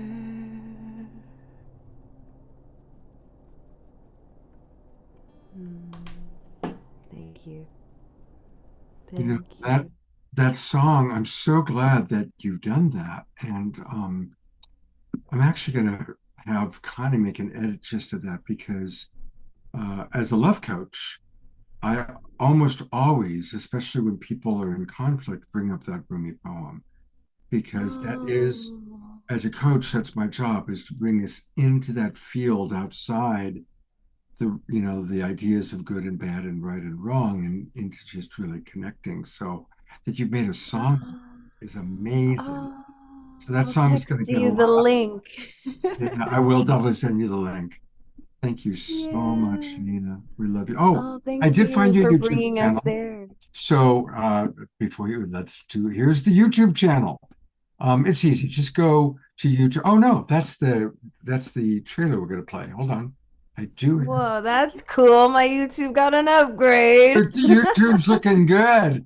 No, actually, here we go. Yeah. Okay, let's try this again. Scott shows the YouTube channel. Take two. There it is. Just go to YouTube, everybody, and put in Nina Gray, Grae, and there's all sorts of wonderful, wonderful songs here, wonderful videos, a lot of really beautiful, beautiful things. And I'm actually there's things I've never seen here before. I want to have. I'm going to check this out after the show's over. Your space. Oh my God, that looks good to me. So thank you, Nina. You're so generous in your offerings. You really are. And those young people, believe me, they are very, very blessed. You're changing their lives. To have someone as beautiful as you are, to show interest in them, to show care, to support them, to find their talents and to express themselves, that's life-changing. So thank you. Absolutely. Thank you. Thank you. To anyone who works with kids, you know that they give you so much. So I couldn't say that I'm here just giving to them. I receive so much. And I receive so much from being in this space that you create, Scott. So I will sing it to the moon and beyond, the outer limits of all galaxies. Thank you for being who you are and bringing us together in beautiful spaces where we can exist beyond, beyond, beyond, beyond. My pleasure. And hopefully you'll come visit us again in 2026. I'll be here. All right. I'll be here. I love you. I love you. Neil, we have one more presenter, and you get to introduce her. I do. I was just like basking in that love bubble right there. It's just so much, so much beautiful love, man. I feel it. You The know, empathy, the the passion, show everything. has the show's really become that, Neil. It Um, has. you know, I think because we've been doing this for so long, we have such a beautiful family of presenters and such a beautiful family of audience. And almost every show now just is, it's an experience of love. You Yeah. know, it is, I so look forward to my Wednesday and Saturday nights. Well, it's the community that you brought together. This is a solid community online, people all over the world that get to interact. And the variety show, just the structure of this event, just allows for so many people's talents to be showcased, right? And then you're transmitting the love and connection. It's beautiful, Yeah. right? And the fact that you've been doing this for years, every time I'm on, even though it's been a year and a half, I just have to give you props for just what you've created here and how you just keep on showing up, brother. It's beautiful. Well, thank Yeah, you. thank you, Too. Scott. Sure. I'm your Mhm. sacred mirror. After Maria, I'm really excited about sharing with the audience the big news about New Living Expo. But let's meet Maria, Yes. and then we'll go Totally. to New Living Expo. All right. So everybody, I'm excited to introduce Maria because Maria I met in where was it? It was in Mexico City Mexico. around 3 years ago. And we were at a conference there. And just recently, just around 4 or 5 months ago, we reconnected. And she's also come on a deep, deep level in Portal to Ascension sponsorship. She's going to be featured on a lot of events. And this is just the beginning, really. I think we've just done one thing so far, and this is the second one. And there's a lot more to come. She's going to be at our expo as well. And she is just a multidimensional visionary, a cosmic weaver, a healer. We have a mutual friend called Debbie Dashinger, and Debbie was telling me the other day, Maria, how she received a healing session from me recently, right? And she was just telling me it was the most powerful healing session that she's ever experienced in her life. And you know that Beautiful. she has experienced a lot of sessions. So I'm going to do your official bio. I want to introduce everyone to you. So Maria Martinez, multidimensional visionary, cosmic weaver, quantum alchemist who life bridges realities far beyond the ordinary. Born with ancient inner knowing, she has traversed dimensions and timelines since childhood. Guided by angels, ascended masters, celestial allies, Maria has walked aboard extraterrestrial starships, spoken face to face with beings from distant galaxies, and collaborated with intergalactic councils, including the Galactic Federation, the Order of Mary Magdalene, and the Order of the Melchizedek. As a psychic medium and interdimensional channel, she transmits light language, cosmic tones, and healing frequencies that ignite the soul transformation and awaken divine sovereignty. She's uniquely gifted in perceiving and repairing distortions in the human energy field, clearing interference connected to draconian, reptilian, archon, Anunnaki, and other multidimensional forces, working alongside luminous collective of plasmic beings. Sought out by extraterrestrial races for her guidance and recruited for cosmic missions, Maria serves as a living bridge between the seen and unseen, inviting humanity to remember its multidimensional origins and step into the extraordinary truth of who we are. Maria, thank you for being here. Thank you. Thank you for having me. Such a pleasure, and such a pleasure to be in this beautiful community with everyone. Um, I just felt into everything that everyone shared, and it just brought many memories of sitting at the table together in other galaxies. So thank you for having me. Yes. So I feel like the theme, we didn't really come up with the theme before we started this event, but the theme has been interdimensionals, ETs, and ascension. So I'd love for you just to take it from here and just like take us into those realms of like what is the connection between ascension and our interdimensional nature. Yeah, thank you. And I'm just going to share a little bit more of, what everybody else has shared on that topic. The ascension is the awakening, is that higher consciousness, is the activation of who we are that is already happening, across humanity. And it's happening as humanity is stepping into that place of sovereignty, as well as other interdimensional beings that are coming in to facilitate that. Arcturians and Andromedan beings, hybrids, Lyran, and that are coming in and stepping more into our awakening and facilitating and also guiding, as well as taking us aboard ships and other journeys for us to remember our divine technology. And as we do that, that is the ascension. That is us stepping into the higher Christic, being that we are, and unlocking the codex that is already within ourselves. And in doing so, we are, radiant, brilliant light, or we're the radiance of that awakening and that consciousness for those that are coming in, those that are ready to, and those that are, at that level that are ready to step into the next level. Um, I work with the beings, luminous beings of light, who are guardians, architects, blueprinters, protectors, who are, in the corridors holding the light and guiding, protecting humanity. And I work with humanity to free them, or allow them, or facilitate them stepping into more of their freedom, liberation, sovereignty, their free will. And in doing so, that's how we're bridging the consciousness of the true self and who we came here to be, and everything that we are and everything that's available to us, including that knowing, and bridging that gap to the higher aspects of ourself, and continuing and even accelerating the ascension, or our own ascension and ascension for humanity and for Mother Earth.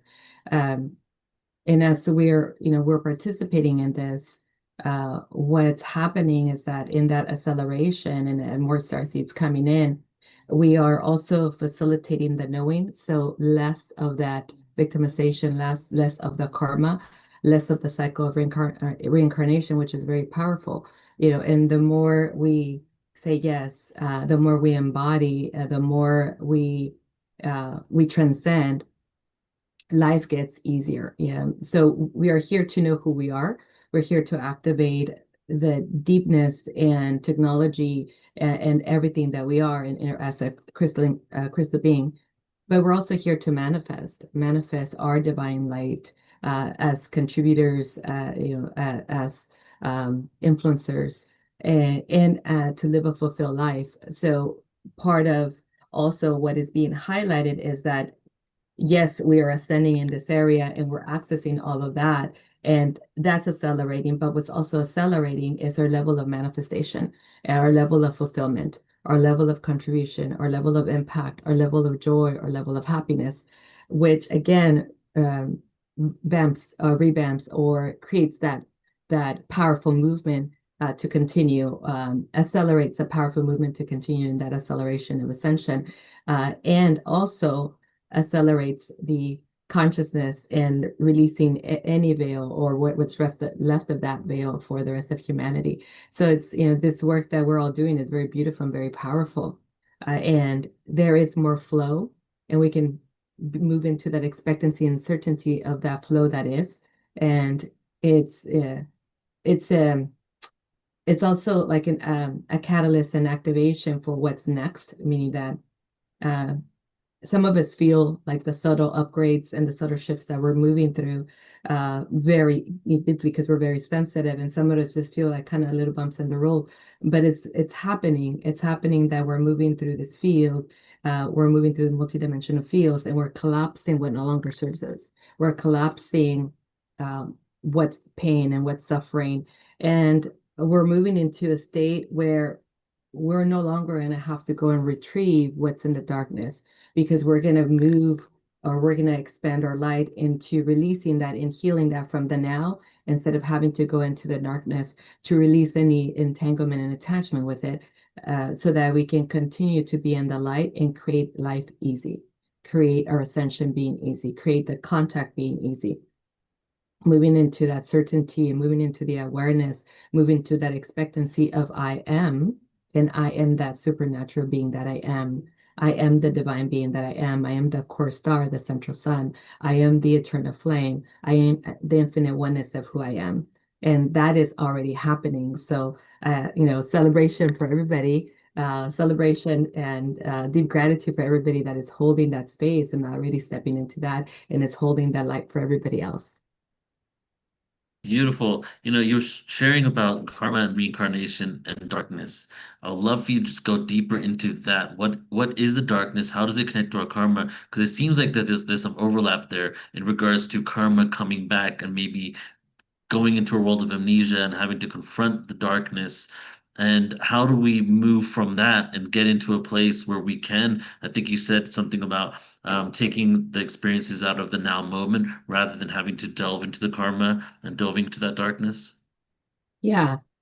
So we are here now, right? And in this moment of now, we can choose to complete. We can choose to hold the light. We can embody and move into the divine I am. And as we hold that divine I am, we're creating that awakening. And as we create that awakening, we're actually opening up those fields, those timelines where it is the opposite of that, where it's the darkness, where it's in darkness is where we're still suffering, where we're still in lack, where we're still in scarcity, or where we're being victimized or playing the victim, or where something else, there's an interference that is holding us there. The more we hold that I am, the more we're retrieving, restoring back those fragments of our light that have been lost. And what I said earlier about just choosing it and then holding the light instead of having to go back. And this is also different for me because I my earlier work, especially during my childhood years, because I was born awake and I started spirit retrieval, soul retrieval at the age of 5 or 6. So was going into the deep dimensions, lower dimensions, and restoring spirit fragments. So that has also evolved for me. So the work that I do now, instead of feeling like I need to retrieve that part of myself in order to heal that part of myself, we hold it in the now as the luminous being that we are. We hold it as the highest version of ourselves. And we connect to that instead of having to go or feeling like I need to get this in order to be whole. We hold the wholeness and we hold the completeness now.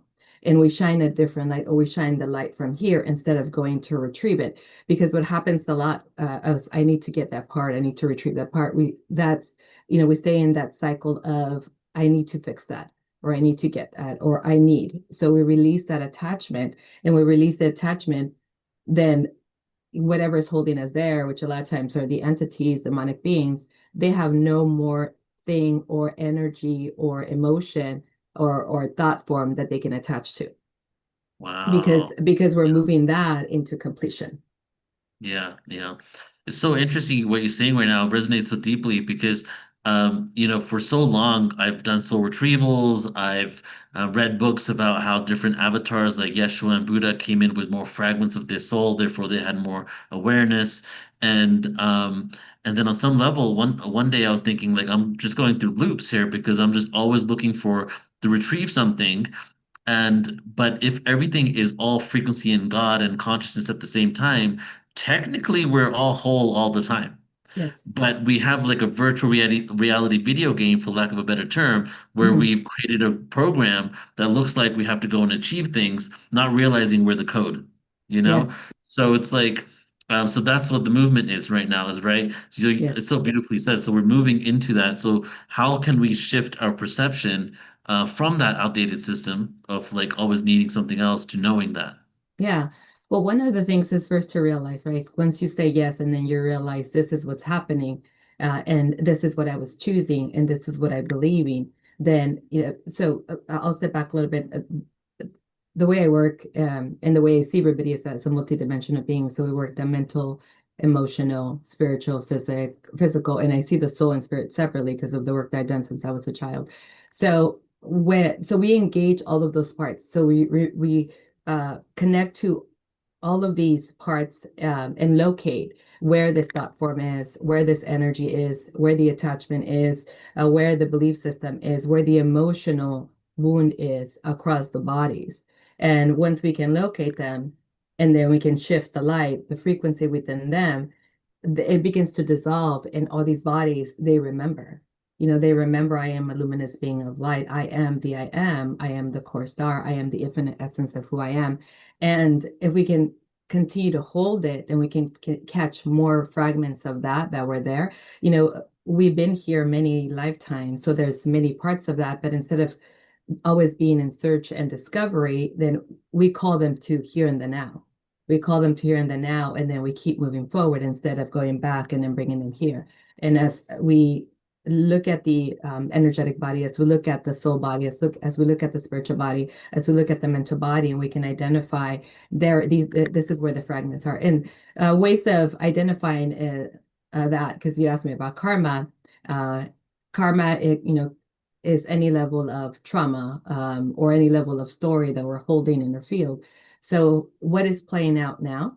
So if I were to live my most fulfilled life right now, what would that look like? And then we look at that and we look at where we are and we look at what's the disparity, what's the separation, and we can identify what we're still playing out with that level of trauma or that level of belief system or that level of story that we're playing out. And then that's where we shine the light. That's where we bring in the wholeness and the completeness. That's where we shift that into the I am in this momentum now and bring in that higher frequency of who we are to begin to dissolve those old crystals that are there. So you're saying that you look at where they are and where they want to be in the wholeness and what the disparity is between those two things in order to bring light into that. Is that what you're saying? That helps someone become the I am whole and complete now, rather than I need to pull in aspects in order to become whole? Yeah. So you look at your highest desire or your highest vision, and then you embody that. So when let's say that your part of your vision is to step into the highest version of you and access certain technologies to create a certain level of impact that maybe you feel like you're not quite getting that. And you look at, well, how do I embody that aspect of myself? And this is where I am. And you look at the disparity. Maybe the disparity is I still have to work harder, or I still have to get more teaching, or I still have to do more sessions with somebody, or I have to wait a certain number of years, or I have this old wound in myself that doesn't allow me to believe in myself, or the story is that it takes a certain number of years. So those are just examples, but we look at where these distortions are that are creating this disparity, and then we can collapse them because we can choose. One of our biggest superpowers is choice. I can choose to be in the moment of now as my highest version of myself and embody. And then the second part, and the key, is to embody that higher version of yourself and that higher reality, because that'll begin to move you into that place. So instead of trying to get there, you also bring that to the now, and you move into that alignment in the moment of now. So that in itself will begin to collapse certain things. Other things you may need to spend a little bit more time or just tune into a little deeper into where the layers are. And then you move those into the now as well, into the highest version of you. You shared earlier about you see the soul and spirit separately. Can you speak about that? Yes. So when I work with individuals, and this started very early on in my childhood, the spirit, it travels anywhere, can go anywhere. And many times, because they're intertwined. When we don't love ourselves, when we don't accept ourselves, when we don't believe in ourselves, when we don't trust ourselves, when we're still moving to the trauma, the spirit can get trapped in places because it starts to diminish its light because it's so connected to our belief systems. Although there's a remembrance, part of the work that I was doing when I was younger, well, I still do this now, but this is how it started, is that I would find those parts of the spirit that were in other dimensions or timelines. And then the how we retrieved it was awakening the spirit to its infinite self. So helping it connect back to its core star or its light star, and helping it remember that it is infinite. And there was a process to that. Otherwise, we wouldn't get trapped in different places, right? So there's something happening with the spirit in that separation, or in the separation of the wholeness, in the misalignment, that allows it to get trapped in places or to get stuck in places. So I discovered how to work with the spirit in that way. And the soul, what I discovered, that it was more connected to the physical self, so if you can imagine, your home, your temple, the light on is your soul in the house. It doesn't really leave. Once it leaves, there's no light. It's what keeps the lights on. And because I do a lot of health work or energy medicine around health, I work with the soul as well, in their connection with spirit. So first separate and then together, reintegrate them together. So the soul can become dim if the spirit is not there. And again, the spirit can go in and out, but if it gets distracted or if it stays out or if there's some trauma involved, it doesn't often come back right away. And then it doesn't come back. It's still connected. So this is part of, the retreat work that I do, and finding it in all parts of it, and then bringing it back. And then once it's connected, or once we awaken it, and once we connect it to the light, then we can awaken the soul and then reconnect the soul and spirit for that individual, and then bring it back to the body. And that's an immediate shift that you see in the person, from low vitality, aches and pains, to just like surviving in their body.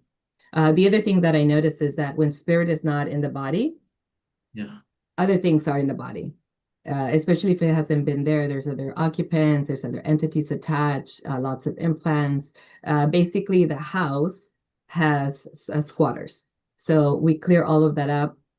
We connect the spirit back to the soul. The soul, lights up again, and now they cultivate the relationship. So part of the healing is also the person cultivating the relationship with self, spirit, soul. So let me see if I can summarize this a little bit. So you're saying that the soul is in the body, it's in the house, the spirit transcends realities and dimensions, and then a lot of times we have disconnect between the soul and the spirit, and without that connection, then we have the potential for other types of energies and entities to kind of hijack our consciousness, right? And Yes. what your work does is you bring back the interdimensional spirit into the house of the now moment with our soul. Is that right? Yes. And so the soul is the light of the body. So just to clarify that, and this, Yeah. yes, exactly what you said. So when we reintegrate, so when we build that connection again, and when we cultivate the relationship with self, we're cultivating with the divine essence, which is now the merging of the soul and spirit. The divine essence is the merging of the soul and spirit, and the awakened soul and spirit connection. And that begins to eliminate and create the vitality in the body, as well as fortify sort of the field that doesn't allow or that will prevent or reduce the attachments, because we're more present, our light is vibrant, we're occupying the house, we're occupying the mind, the center of the head, we're occupying the heart, the power center. We're living in the house, we're fully taking ownership of the house, the temple. Would you say like a lot of our belief systems, whether it's a lack mentality, lack of self-worth, self-hatred or whatever, are based on these attachments or on this disconnection of the soul? And then when we have the spirit and the soul reconnected, then we just have a greater understanding of who we are? I would say there's a high percentage of our suffering, a high percentage of our disconnect, a high percentage of us not living our life is connected to interferences. And they're multidimensional interferences. That they're in the body, they're in these dimensions, but then they're also in the higher aspects of ourselves, or could be in the higher aspects of ourselves, or creating the separation from us connecting to our actualized Arcturian or Andromedan essence of who we are, or other beings. So they create that separation and almost cut off that consciousness, or access to higher consciousness. So how do we go about doing this then, this connection? Like I know you do this modality. Are there tools and techniques that we can utilize to clear at these attachments? And are there even moments where we just have a disconnect but we don't have attachments? Like what is the process of reconnection? Yeah, so that's a great question, because we're all here and we're all moving in this movement of ascension and higher consciousness. Well, the first thing that I want to say is that there hasn't been one person that have come across that doesn't have an attachment. All of us have some level of attachment because we've been recycled into the reincarnation. We've lived many lives, and we had different levels of trauma. And sometimes that trauma is plugged into or connected to other beings. So with that said, how do we prevent less of that? One is what we're doing here now is stepping into our I am, stepping into our authority, stepping into our sovereignty, stepping into our power, and exercising our free will and power of choice to be that higher presence, to be that brilliance of who we are, and also being of service to others. So the more, the higher the frequency and the more we shine our light, the less attachments that will interfere. However, for some of the light workers, there are, and especially if you're sensitive, you may feel some of the interferences because you're sensitive, and some of the light workers, you may feel the interferences because of the work that you're doing. You know, they're preventing you or wanting to prevent you from really expressing yourself fully as that Christic being that you are. So will they go away completely? What I like to say about that is that the more you become aware and the higher the frequency you hold, the less of that is around your field. And the more aware you are, and the more you hold the self-actualization of mind, body, spirit, the less they attach, because they attach lower vibration and lower emotional states. So say that last part again. The more we hold the intention of what? Mind, body, and spirit? Yes. So the more we align in mind, body, and spirit, the more we hold that frequency of sovereignty, and we are holding, higher vibrations and constantly evolving or elevating our vibration, the less they interfere, because we are in an alignment. We're not holding like pain and suffering or depression or hatred or self-loathing. Those are the things that open doors or create sort of portals for things to come in. If we are in joy and happiness, if we are in peace and love, we are holding a high vibration, and we are shining it out to others. So we are shining it to others, and they're able to step into their or awaken into that higher vibration. And we, in holding joy, happiness, we're also sort of creating that boundary around us. So to get practical with it even more, because everything you're saying is actually very grounded and practical, which I love. But you said alignment, mind, body, and spirit. So would that be literally taking care of your mind, meditating, doing things to calm yourself, taking care of your body, exercising, going for a walk, and then giving your soul the things that it needs, right? When you start giving the things that you really need on all those levels, then you're able to emanate that love frequency.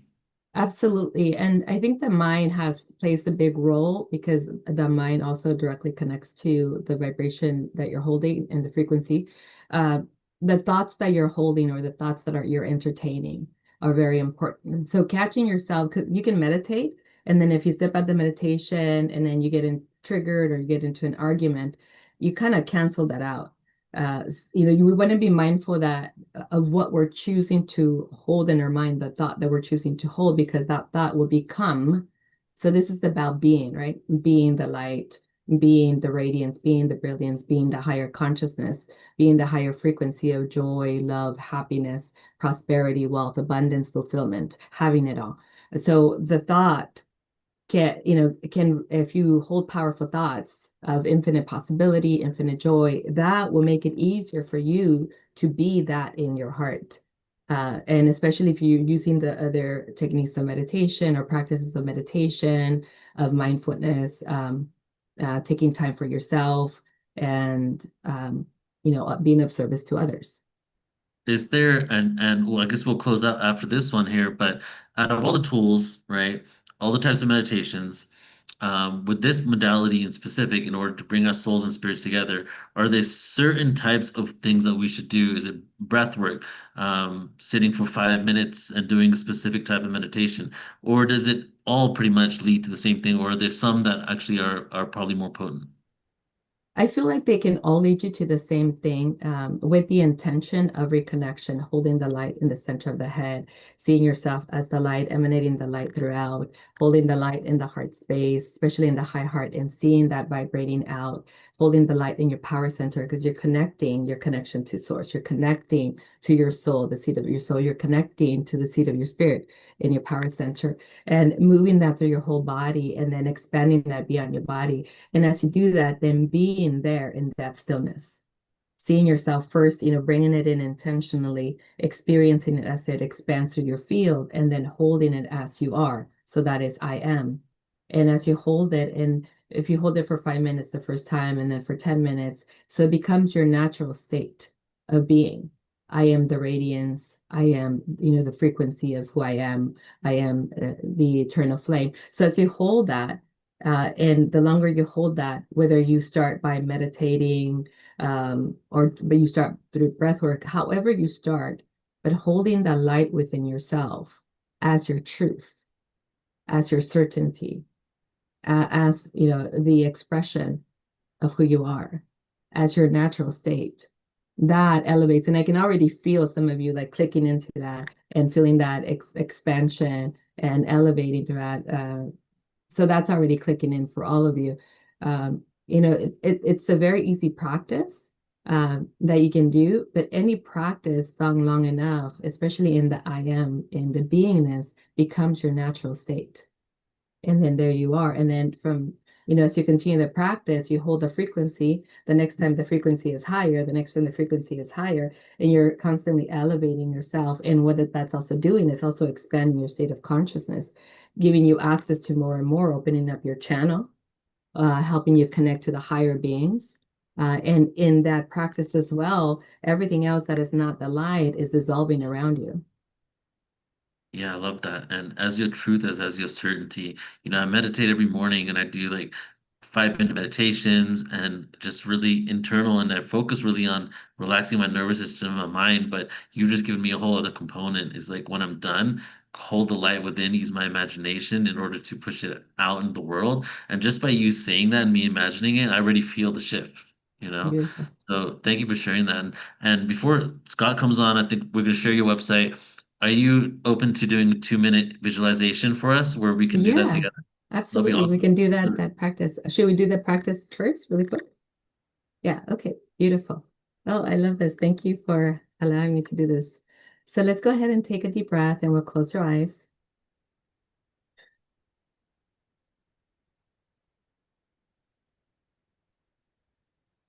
And as we close your eyes, we want to expand our awareness. So we want to go beyond the physical body, elevate above and beyond. Then we want to come into the center of the head and find the light in the center of the head. Okay, I'm just gonna let language is coming in, so I'm just gonna share with you. Anasiti ikara tetsemeneye ikayana na usoho.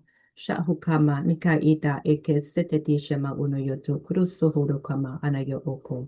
But then take one more deep breath. Just feel yourself in that center. Find the light. Move into the light. And as if you were under a spotlight. You may even want to look up through the light and just see what you see, experience what you experience, know what you know. Whatever it looks like, it's perfect for you. Go ahead and take one more deep breath. Musitana it arate sehiko mashoka itayoko ukatsitene shehi ikayenese umashi inaya oka. Go ahead and bring yourself into the high heart. Finding the light, settling into the light. Nasita rete kesehete kajama una yutu ukayo siti. And feel the light expanding throughout your heart space, shining brightly through the front and the back. Kyatsana nashia masete yinakara tatsara ukayoko ukasenegete. Beautiful. You may start experience yourself as the luminous being of light that you are. Take one more deep breath. Bring your awareness, your attention to the power center, and notice the pulsing light already there, waiting, expanding. And see it expand through the front, through the back. Yapuna hana niaka ika nikite seheti ukashuaha ka atsene yeshi ukamesete shitaranatsa ukayo. Now take a deep breath. We're going to begin to expand the light. Bring your awareness to your sacral area. Finding the light there, the divine feminine, the divine masculine, yakatsa, your creative nature, apitse, nike ik ayoko utsana mauta. Mauta kati ik ikine ye ik at sahuna satate ishahati. One more deep breath. And just notice the light moving down to the root chakra.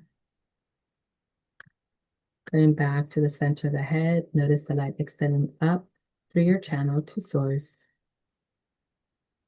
And for some of you, as soon as you intended, it just went very fast and expanded very wide. Now go ahead and bring the light from the center of the head through the throat, clearing the throat chakra, amplifying the throat chakra, bringing light to your word, the power of your word, creating, speaking creation into being, and bring it down to your heart space. Now, eti kaha tiama ushaha ne ete kesehe.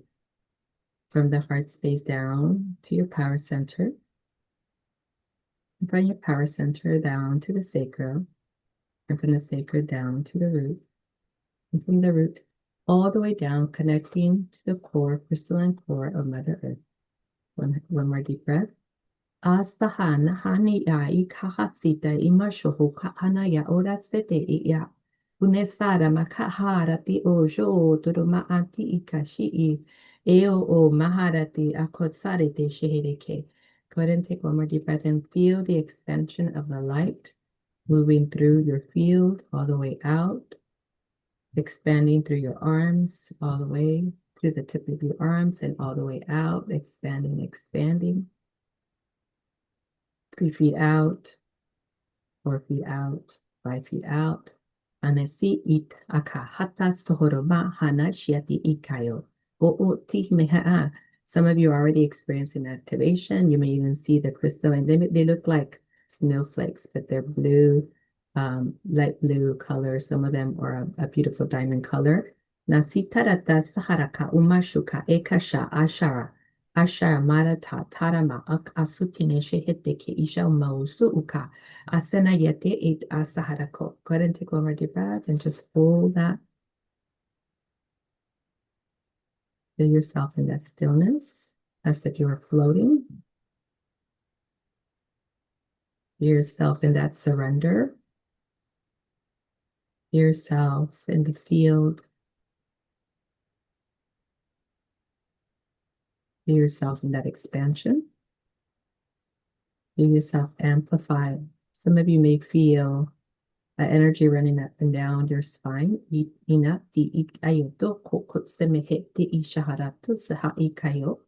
Releasing the tailbone. So they're unlocking some of the codes that are in the tailbone.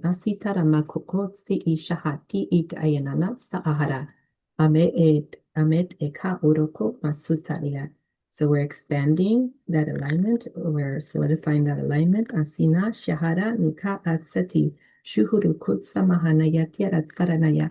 Awakening every part of you. Spirit, soul. Elevating the mental consciousness. Elevating your emotions. Nasita nanasa arakatsaraka. Into omni love. Divine peace,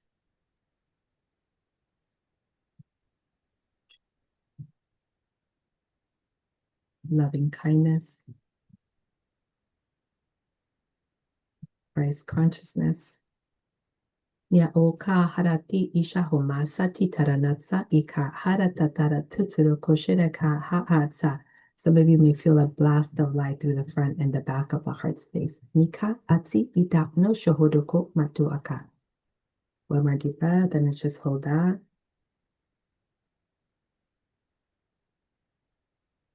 Lots of central suns, beautiful. Lots of Elohim, your expression is coming through. Yoko saha, the light star, nadua katira shuru ma'anati ikayo. One more deep breath.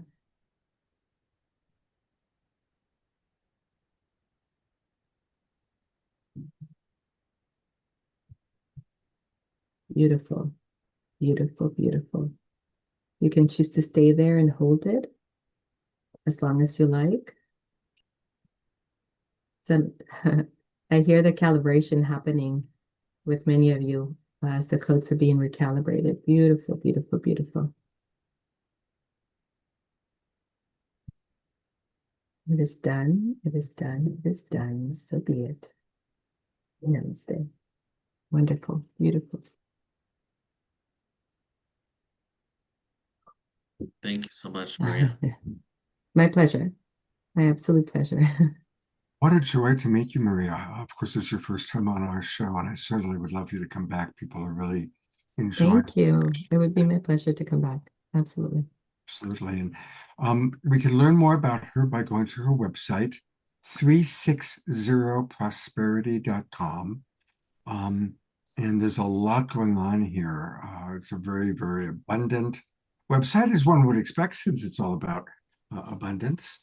And is there an offering or product or service you want to make sure that we let our audience know about? Yes. Yes, thank you. So, in a conversation with Neil, I mentioned the bridge is having it all, right? Being your supernatural self, accessing your technology, and manifesting your life. So the areas are wealth, health, and your activation as a divine being. So if you have any questions about that, you can go into, let's say, it's if you go to products and services, Mhm. and actually, I think when you were scrolling down, it said something like book a call with me. Okay. In the individual calls, if you keep going down, if you keep scrolling here, you'll find different ways of connecting with me if you want to just grab a package here. Okay. Or if you want to go schedule a session. This is a discovery session, meaning that if you don't know what the next step for you is, or if you have a question about something, you can set up it's a 15-minute discovery call, energetic call, spiritual call, where we can look at what is next, what is blocking you, what's interfering with you, what is the next level of activation and self-actualization that we can move you into. And those are 15 minutes and they're free. So Beautiful. that's, yeah, if you happy to answer any questions, help you with what's next. And so that would be the best way to, to step in and see what we can do together. I'm putting free discovery call with Maria into the chat box for our Zoom roomers. And I'm appreciating that we still have 55 of you with us, even though the show is already about an hour later than usual. So thank you, everybody, for staying with us. What a deep and wonderful show it's been. And there's something really, really important that I want us to share. And that is, for as long as we've been doing this show, we've always come to you every May from the New Living Expo. And I've been working with the former owner, Kenny Kaufman. When we first started doing Saturday Night Live, Neil, you might remember that Kenny was one of our co-hosts. It was Deborah, myself, and Kenny. So we love Ken, we love the New Living Expo, and something very special is happening. And so do you want to play the trailer and then have you talk? Or have you talk and then I play the I'll trailer? talk first. I'll talk first. I'm bursting out of myself with excitement because it's all full circle, And as soon as I got acquired the New Living Expo, you're the first person I thought of because I knew that you have a connection to the Bay Area, you have a connection to the Expo. I just realized that this just gives us an opportunity to work even closer. But guys, the story goes that I like to give the whole story. The let's go back to the 60s and the 70s in the Bay Area, the hippie movement, the psychedelic movement. Out of that came a magazine called the Whole Life magazine, which eventually then birthed the Whole Life Expo, I believe 1982, 1983. And that expo was kind of like the first spiritual expo in the US on the level of what, eventually evolved into.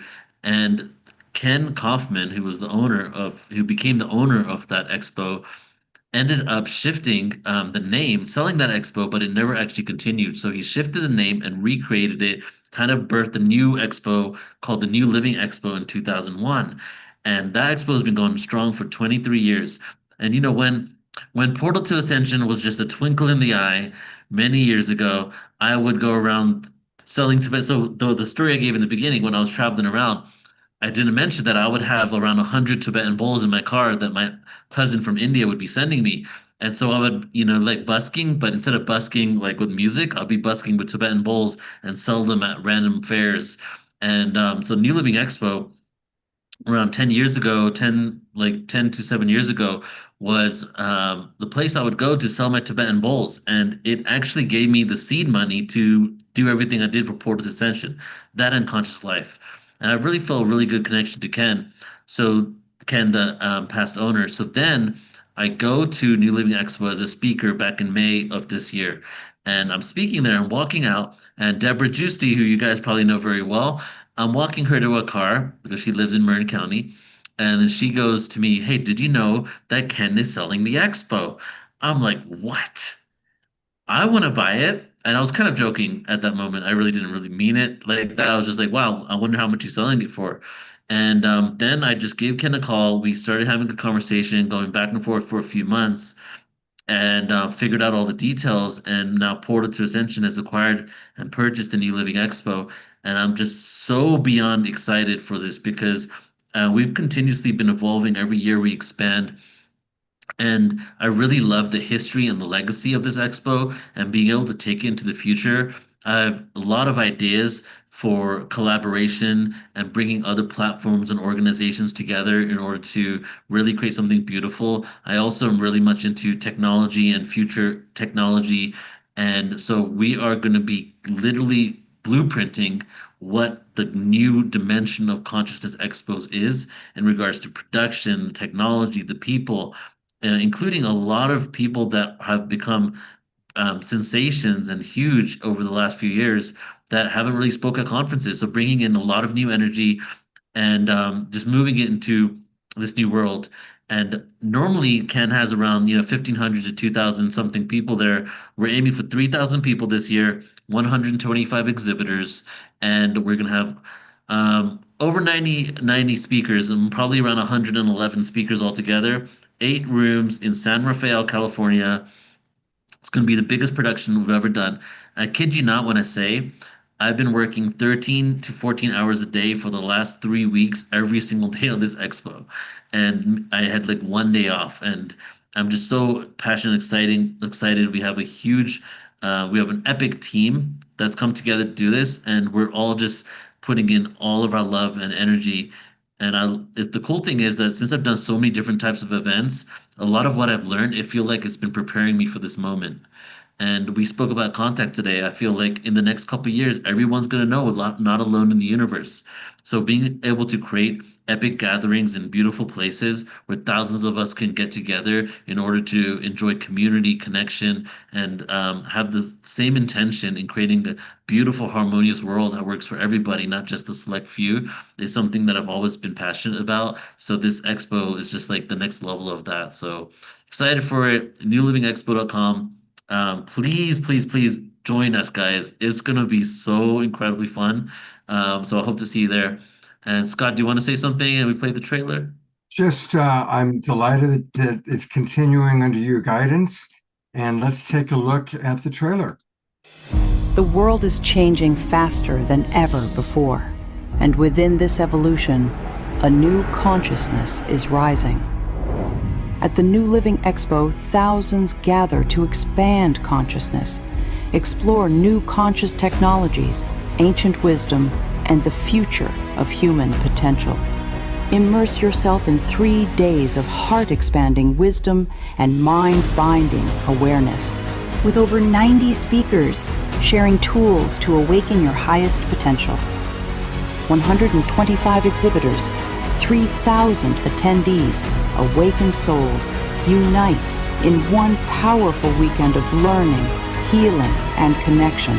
Experience transformation, connection, and the next chapter of human evolution.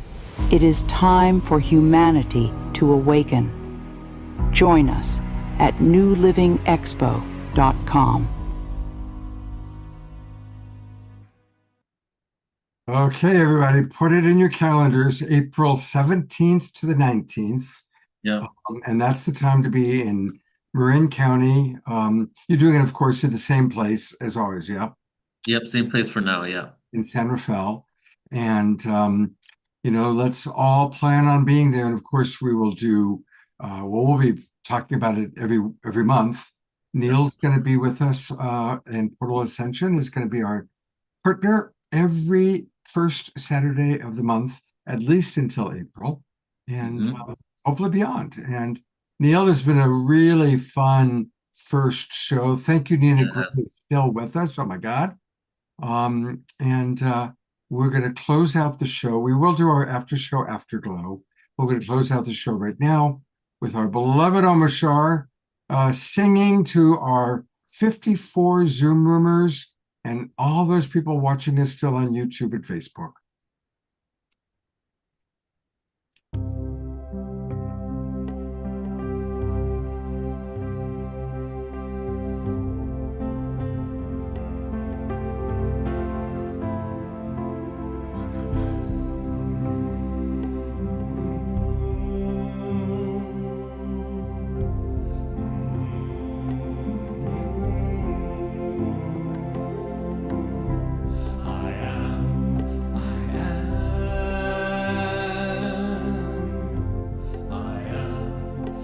Love inside a soul. I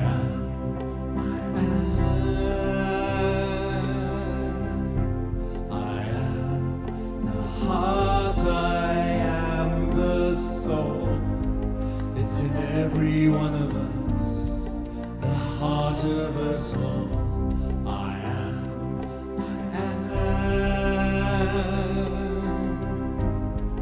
It's the driving force of us, the way of the universe. I am.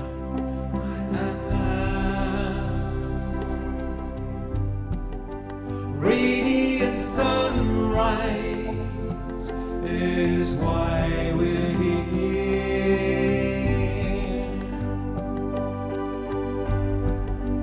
Heart streaming light into our atmosphere, where life is dear and love will free us all. I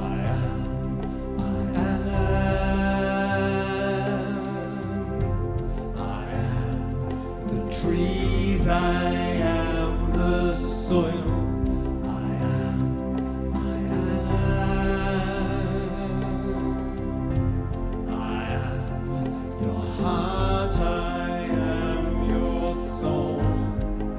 In every one of us, the heart of us all. I am.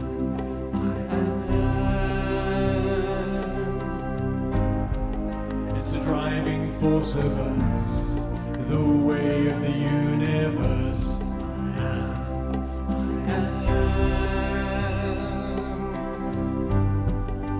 Radiant sunrise is why we're here.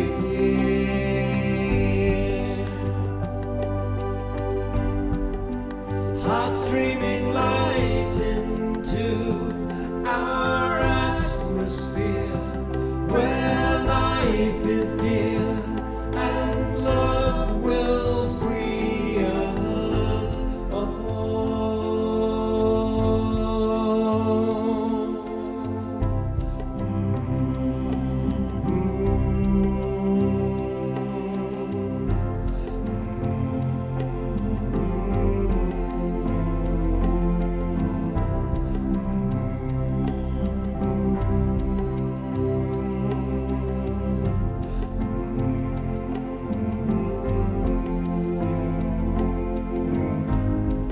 It's in every one of us, the heart of us all.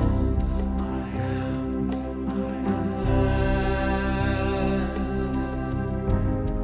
It's the driving force of us, the way of the universe. I am.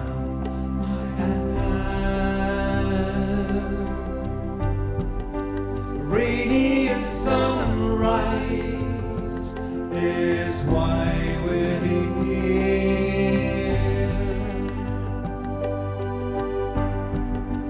Heart streaming light into our atmosphere, where life is dear and love will free us all.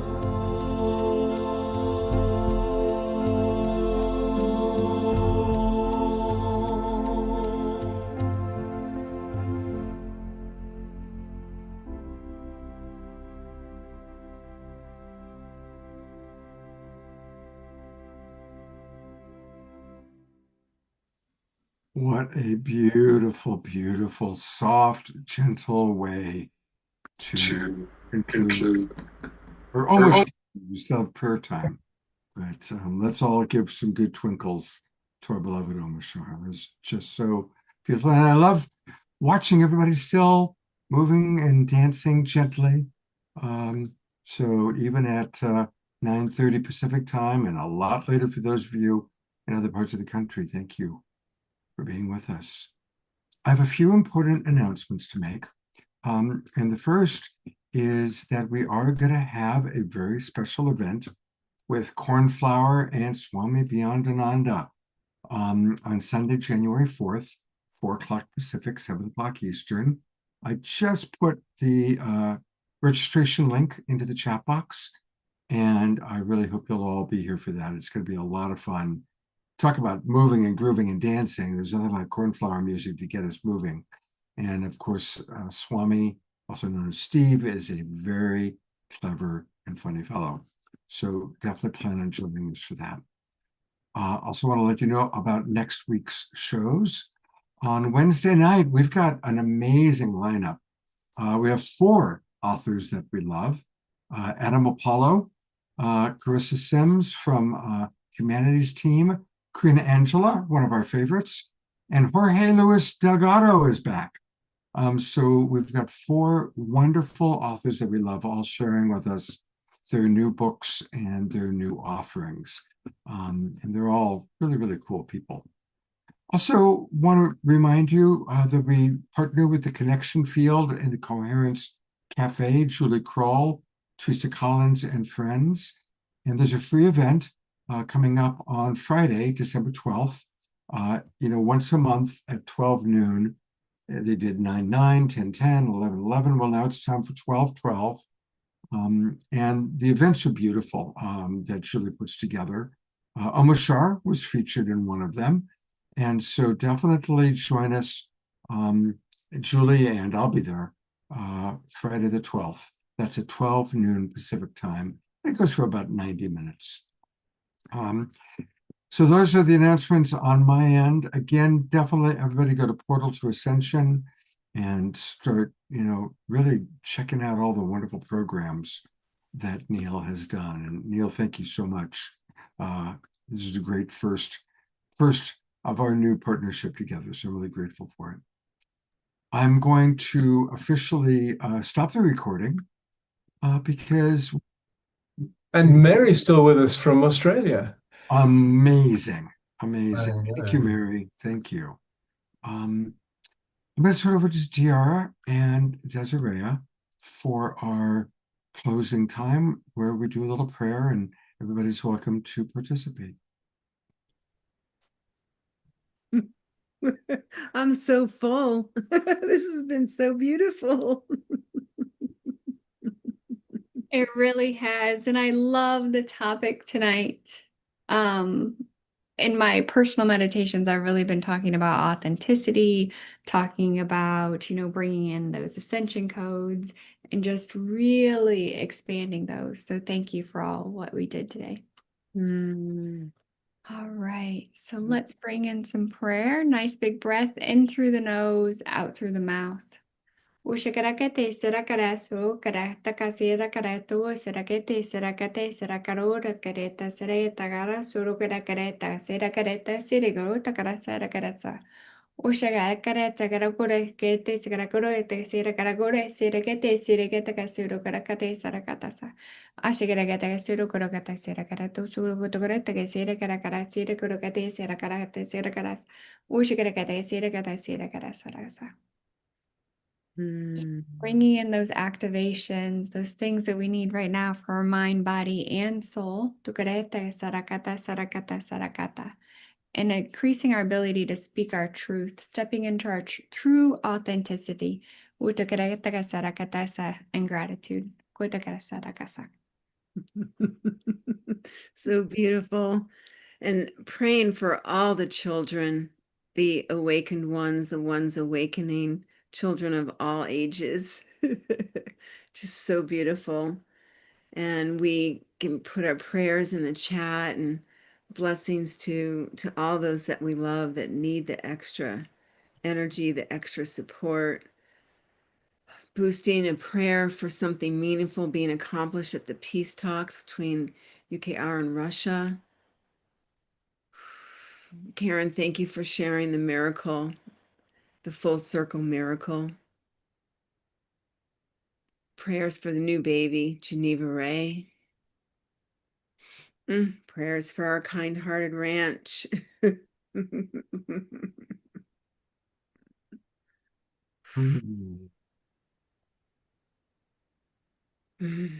I'm feeling so much. It's hard to put it into words. This has just been so beautiful and expansive, and we want this for everyone. We want everyone to have access to this.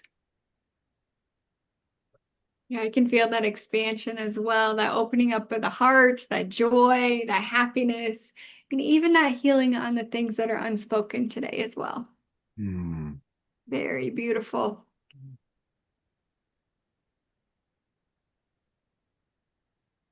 Absolutely. Anasuya, blessings on Anasuya and all of our beloveds who are going through whatever challenges they are.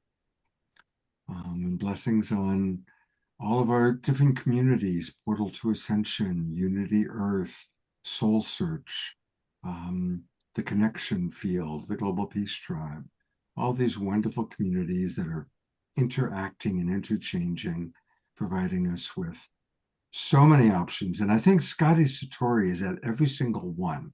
Scotty, you should like put together the calendar because you're amazing. You're at like every single one connected to every single group. It's beautiful. I know several others. Carol Craig is also very connected. So thank you, everybody. It's been a beautiful, beautiful evening. Thank you, Desiree and Diara, for doing this every week now.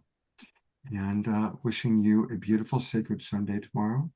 And I hope to see you all on Wednesday night. It's going to be a really, really good show. Take care, everybody. And thanks again, Neil, Omashar, Nina, Mary, Maria, everybody who participated tonight. It was a beautiful show.